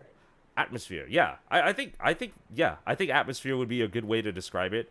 I like that I like games too where you I guess it's just a coincidence they all happen to be photography games where like you record portions of the environment or aspects of the environment and then can carry that with you later on. Like Beyond Good and Evil lets you do that, and obviously like uh, Pokemon Snap lets you do that, and just games that let take aspects of this environment that you already like to begin with, and just like obsessively like use them later on. Bioshock lets you do that, and then Bioshock serves a purpose. Like you take a picture of like a thing coming at you, and like you take enough pictures, like you learn a weakness. So they're allergic to this, or they're weak to this, or something like that. So any kind of game that lets you do that, and like Snatcher, I remember we talked about Snatcher. Like to me, like Snatcher Uh, has like amazing atmosphere. well, it's all started from Blade Runner, of course. Yeah, yeah, It's definitely. it's It's better 100% of better Blade, have. but Blade Runner has an amazing atmosphere,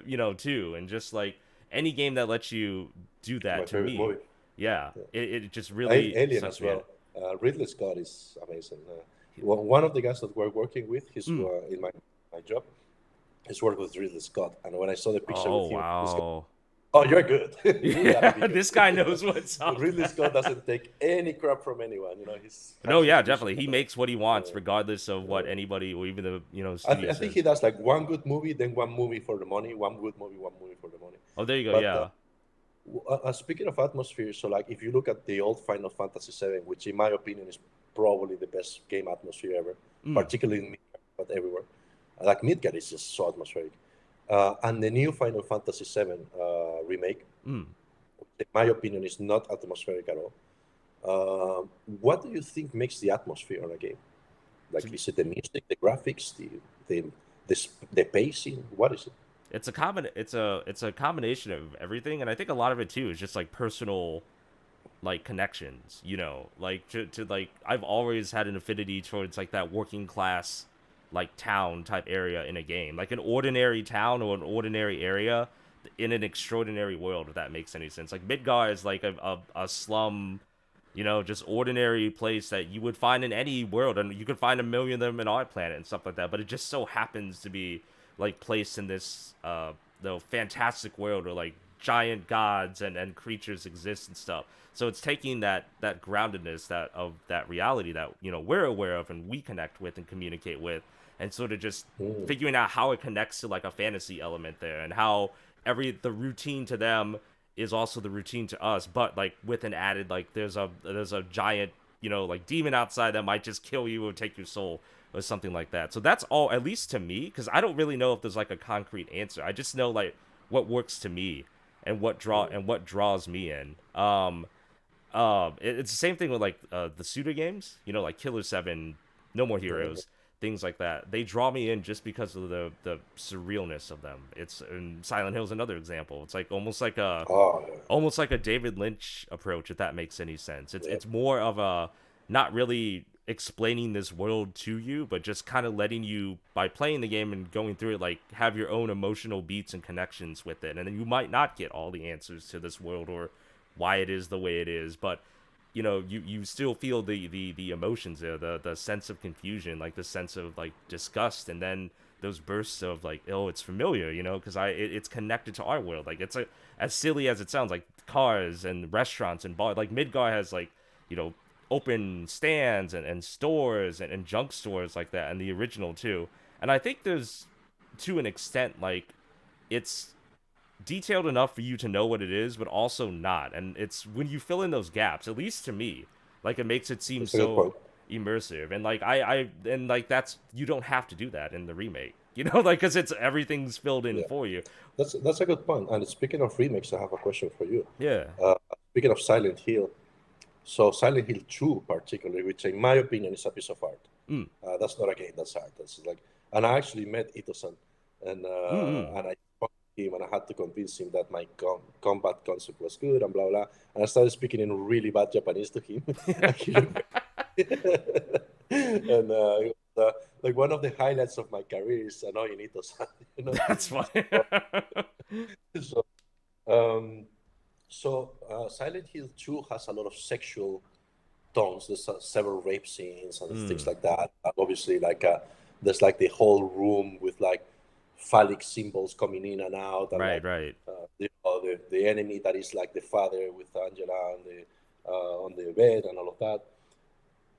Where do you think? So we made a remake for the modern times, right? Right. And one of the conversations was like, okay, how can we talk about these things in the modern day, right? Mm-hmm. Because of cancel culture and all of that stuff. Um, what do you think about that?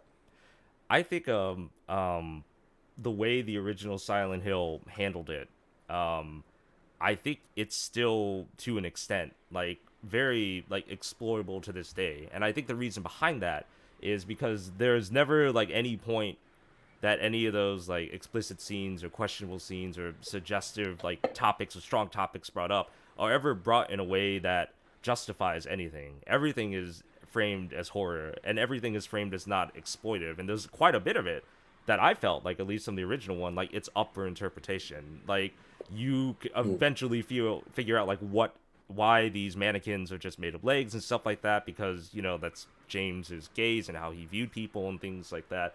But it's never to the point where it glorifies, and it's never to the point where it encourages, and it's not even to a point where it's like satire, where like they're like, oh, these people are bad, and we hit you over the head like they're bad, but it's like that meme. It's like you weren't supposed to idolize them type thing. Like Travis Bickle, like from or the Joker or whatever. Like people don't miss the point. But like I feel like Silent Hill never does that, and it never really makes you admire anything. And I think when you combine that with like it's like just very like atmospheric dream like state, it's where your brain is constantly just trying to find those connections in the environment to make sense to them, and when you combine those themes in on there, I still think like they're able to be explored the way they are, and like I would hope not much would be changed behind, mainly because I feel that just again, nothing in a way that's glorified, nothing in a way I think that would make people hopefully too upset, but rather in a way that just explores and eventually unveils like how this person is just like a terrible, terrible, person, or he's not a good guy or something like that. So I feel like, and I feel like it does it in a way that's more subtle than a lot of like modern horror. Like for example, like horror is very bombastic, like because like you have to viscerally grab somebody, and slow burn horror like Alien, like you talk with Ridley Scott, it's so much harder to do that, because like you have to rely so much, in my opinion, like on the person playing or the person watching, where they It's have to. like what they were saying in the chat, right? Like Sadako, right? The ring, the original ring was scarier than the new one. Yeah, yeah. Alien, the first Alien. I think the it's actually not officially called the xenomorph in the movie. It's called the Alien. The Alien, yeah, because they don't know, and The that's again couple. another level, another layer. What is that thing? And it's only on screen for like 30 or 40 seconds or something like that. Yeah, yeah. Uh, Things like that. Like for me, it's really interesting. You make a good point about Silent Hill. Like I think there's two ways of looking at Silent Hill. Two, Mm. right? So Silent Hill 2, there's two ways to look at it. The first one is before you know. Should I tell? Can I tell spoilers of a 20-something-year-old game? I think it's fine. It's fine. It's fine.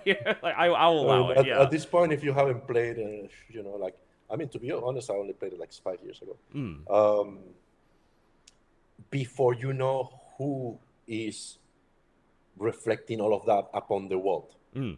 right? So let's put it that way instead of a spoiler. Like I'll just Yeah, yeah. But yeah, for sure. so before you know that, there's this crazy stuff going on, Mm. right? And you're like, what is all that? And it's terrifying because it's unknown. Right. But actually more terrifying when you know it's you.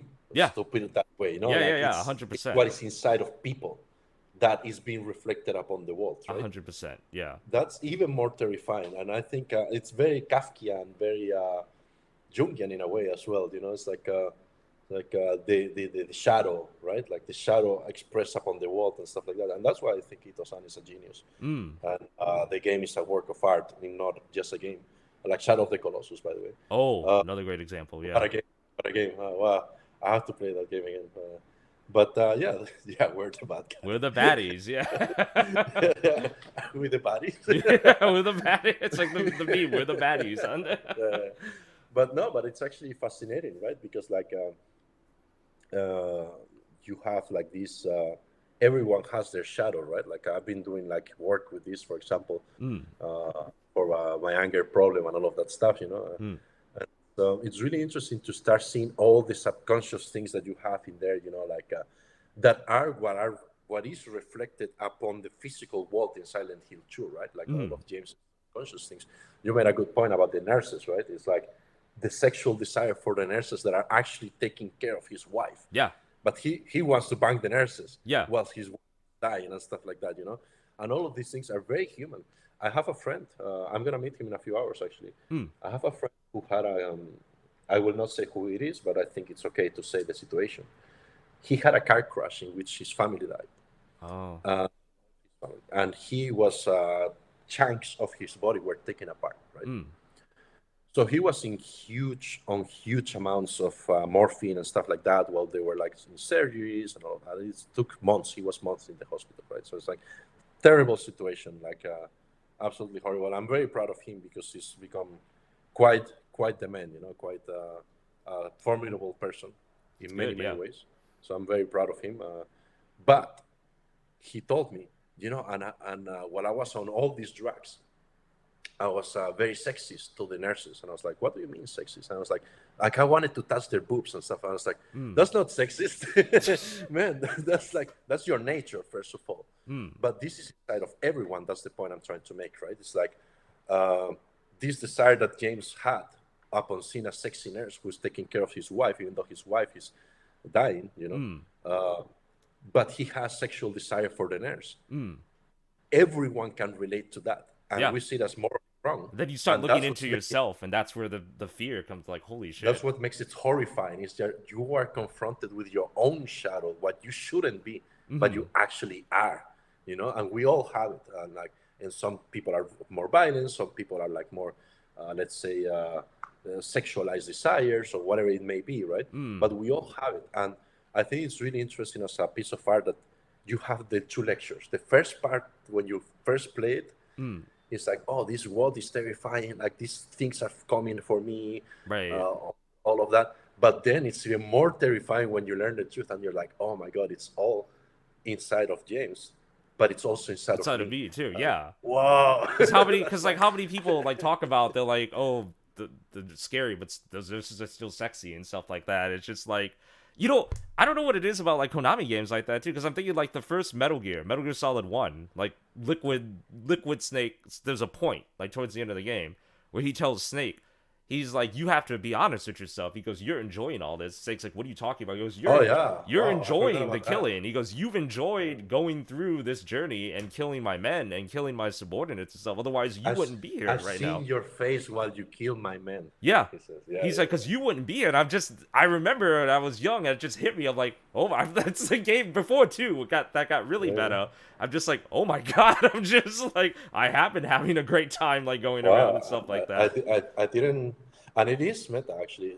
Kojima there is talking about you as Mm, the player, yeah. not about Solid Snake. He's talking to you. He's like, you are enjoying killing these virtual beings, but you are having fun shooting he at them, he right? And even did that it's like really good. in two with like the VR missions and stuff like that. They go like you're trained for combat. He's like, but like you only trained for combat because you did VR. You did like the VR missions that you as a player could literally play. But it makes you better at the game too. Like it literally teaches Yeah. you like all the crazy mechanics on there. So like technically you Well, are better and stuff like that. in, So in one, the character of Meryl mm, is the player, and Solid, yeah, in this case is David Solid, yeah, is telling, yeah, you've trained for this, but you've never done it.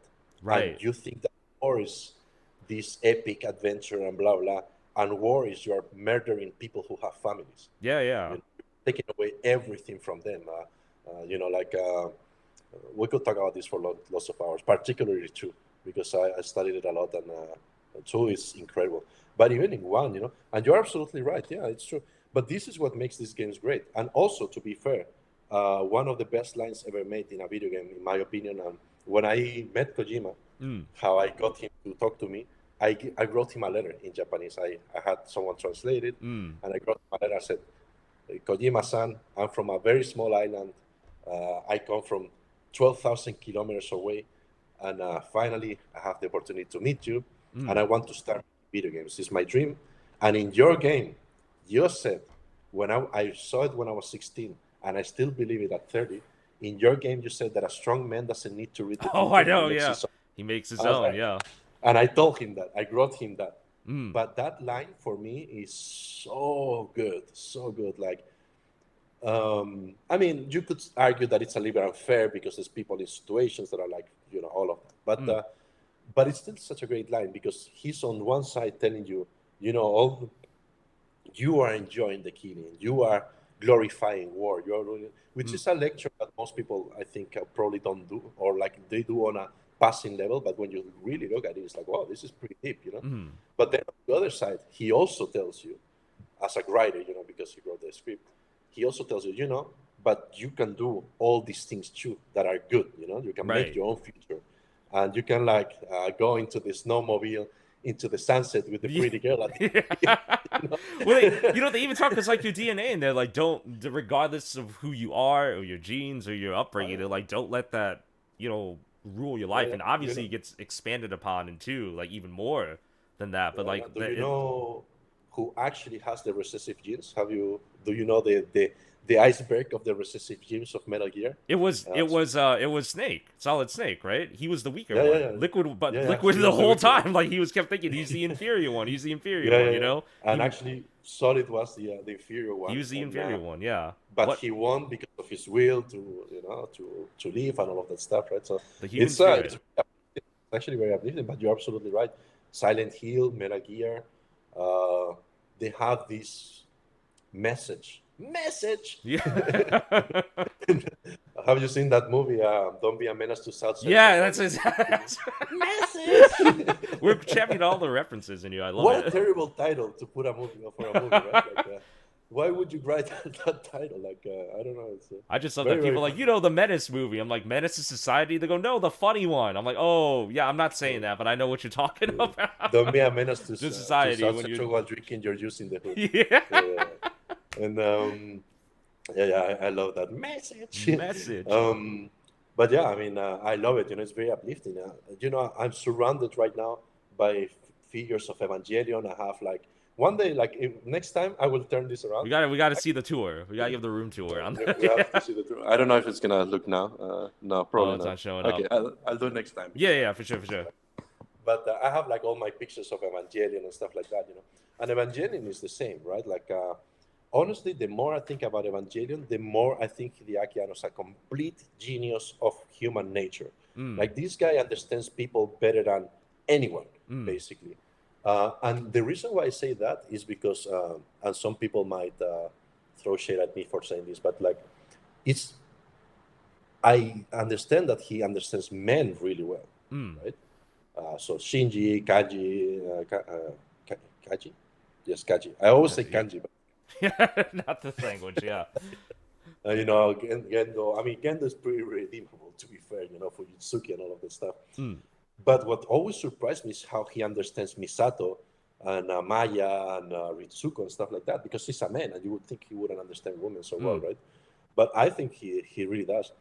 And one of the things that I was thinking about while we were talking about Silent Hill and Metal Gear, it's the same, right? Like it seems like a certain time in the world, late 90s, early 2000s, that the best media, so like the best games, the best shows, all of that, Mm. they had this very humanistic uh, thing about them, right? Like, but humanistic in a very real way. It's like Yeah. you are trash, man, but Yeah. you're also capable of great things. And I think we've lost that a little bit. I don't see it that much anymore. What do you think? Do you see it? I think a lot of that now doesn't exist, or if it does exist, it's in a very black or white sort of way. If that makes any Mm. sense, it's like you are Yeah. bad because of this, you're good because of this, and there's really no nuance to the conversation. And I can't remember who it was. It was a director. I can't remember who it was, but he basically said like, well, it's more difficult to do movies like that now because it's too complex of a message. And Yeah. he's like, and audiences like they don't have time to digest that anymore.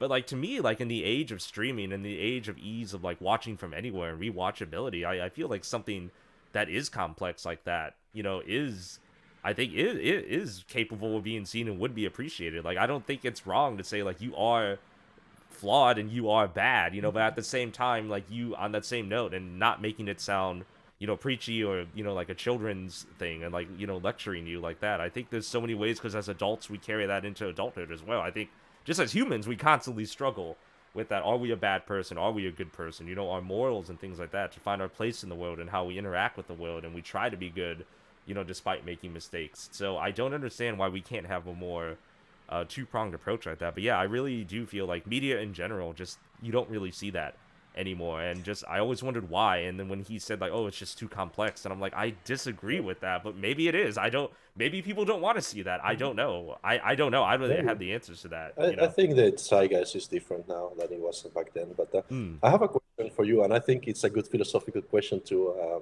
start closing up because we've gone Yeah, for we've got an hour over. minutes. No, that's all right. We're gonna close after this one. Promise, promise. Yeah. No, so talking about this, right? Like you said, oh, am I a good person or a bad person? Does asking yourself if you're a bad person make you a good person? Is that like, does it preclude, right? Like, so, Mm. because I've heard that before. Like, I asked someone, do you think I'm a bad person? And they said to me, the fact that you ask me if I think you're a bad person makes you a good person, which I don't agree with. Mm. But is it the first step, however, questioning to be a good person? That's a good question, because I think being cognizant about and aware of your flaws and how they interact with the world in a negative way is a good step, because that is at the very bare minimum you taking step one to realize like these things that I'm and understand and internalize that these things that I'm doing are causing harm to my environment or causing harm to the people around me. But on that note as well, like recognizing that something's bad and then taking the action to stop yourself from doing that are two different and sometimes difficult things. Like everybody knows that smoking's bad for you. Everybody knows that drinking's bad for you and eating bad food is bad for you. And we all know that, like from birth. But the act of actually stopping doing that to save yourself is much, much harder. I've been struggling with that lately as Yeah, well. yeah, it's hard. It's really hard. And you think like it doesn't from a on paper or a logical point of view, it doesn't make any sense, because it's like I know it's bad for me. Like I if I smoke this cigarette, like I know it's bad for me. They're like, but we are so good at justifying it to ourselves. But I'm stressed, like I've been working hard. Oh, definitely, I need definitely. like I need this. Like I'm buying myself time. If I smoke this cigarette and de-stress, like I'm going to do a better job on this. And like, is that right? Like for the moment, maybe, yeah, but like it's so difficult to actually overcome all that and to be willing to cast that aside, or set up a routine of like I'm going to be better, because we're very set in our routines whether we want to or not. And even if say we're very adventurous, like we are adventurous and we do want to change. But I think on that note as well, like no matter what, any kind of discomfort to us, we're a bit adverse to. It's like the cold water in the pool. Like maybe eventually if you're strong, you'll get in, but when you first get in there's not a single person who is just like, oh, I'm fine. The water Yeah, I hits think you. you desensitize yourself, right? It's like Yeah. you do So I think podcast it's and a two. I think then, it's a two-step thing. Like, but I do think, like I always tell people this. Like you're aware of it. That is good. But like it's not. I know people who say like I'm a terrible person because I do. I'm a bad person because I've cheated on my significant other for how long, and like yeah, that's good that they know it's bad and that it hurts somebody. That's already you're a quarter of the way there. But like, are you gonna do something about it? No, I can't. And so like, well, then are you really making a difference? And I think it's that's a good point. contextual. It depends on the situation. Like there are little things that we do. Like I don't say hi to the cashier every morning. I should be friendlier to them. And like those little micro I guess Come on, Kyle, that's an easy one, man. yeah, it's like is that bad? I don't know. But also to be continued on this for sure. But I think it's two prong. I know that's a cop out thing, but like I do feel like it's very contextual. But if we had to do like a broad view, I think recognizing it is not enough. That's the first step. Like you yourself have to take it upon yourself to change. And like it may for you seem like lifting the weight of the world, but like you have to weigh that. Like, is me going through this struggle and this risk and this sacrifice to my comfort and everything, like does it outweigh like the impact that I have in the world? And like if you're willing to say like yes and go through it, then I think that's what makes you the good person. It's like everything in life, it's like you got to put in the work. And I sound like one of those like LinkedIn, like you got to put, I don't want to sound like that, but it's just like you have to put in the work to be better. And it's not easy because it's not. And so I applaud anybody who does become better. And I guess this is could go on like I just realized it could go on for like a million The more years the on this. philosophy hour with Yeah, Cal. yeah. So we're exiting our philosophy, starting from like shotguns and games, but this is a good spot to end it. So, thank you so much for coming on. I really, really appreciate it. I would say this is definitely like a great first episode on here, and I'm really hoping that you can come back in the future. Definitely, for sure. Let's figure out how, but I would love to for sure. Okay, let's do it then. Everybody here, I know it's like probably like 2 a.m. in the U.S. or something like that. So everybody who's still around, thank you so much for coming in. I appreciate you being here. Much appreciated. Please follow the Discord so you can stay up to date with the schedule for the rest of the week. But I'm gonna say goodbye to everybody, and I'm gonna say goodbye to Apollo. Thank you so much for taking your time. Go take that Thank nap. you. I'm gonna get back to work on here, and hopefully they don't realize that I've just been talking. You know what? I'll do what you said. We were brainstorming, so I'm, there we go. I'm gonna I'm gonna install Fear before I go into my podcast. Yeah, 5 minutes. 5 minutes. that works. Then. Thank you, Carl. It's All been a right. pleasure. It's been So very, very much. fun. I'll talk to you later. I'll talk to everybody else later. Take care, everybody, and see you soon.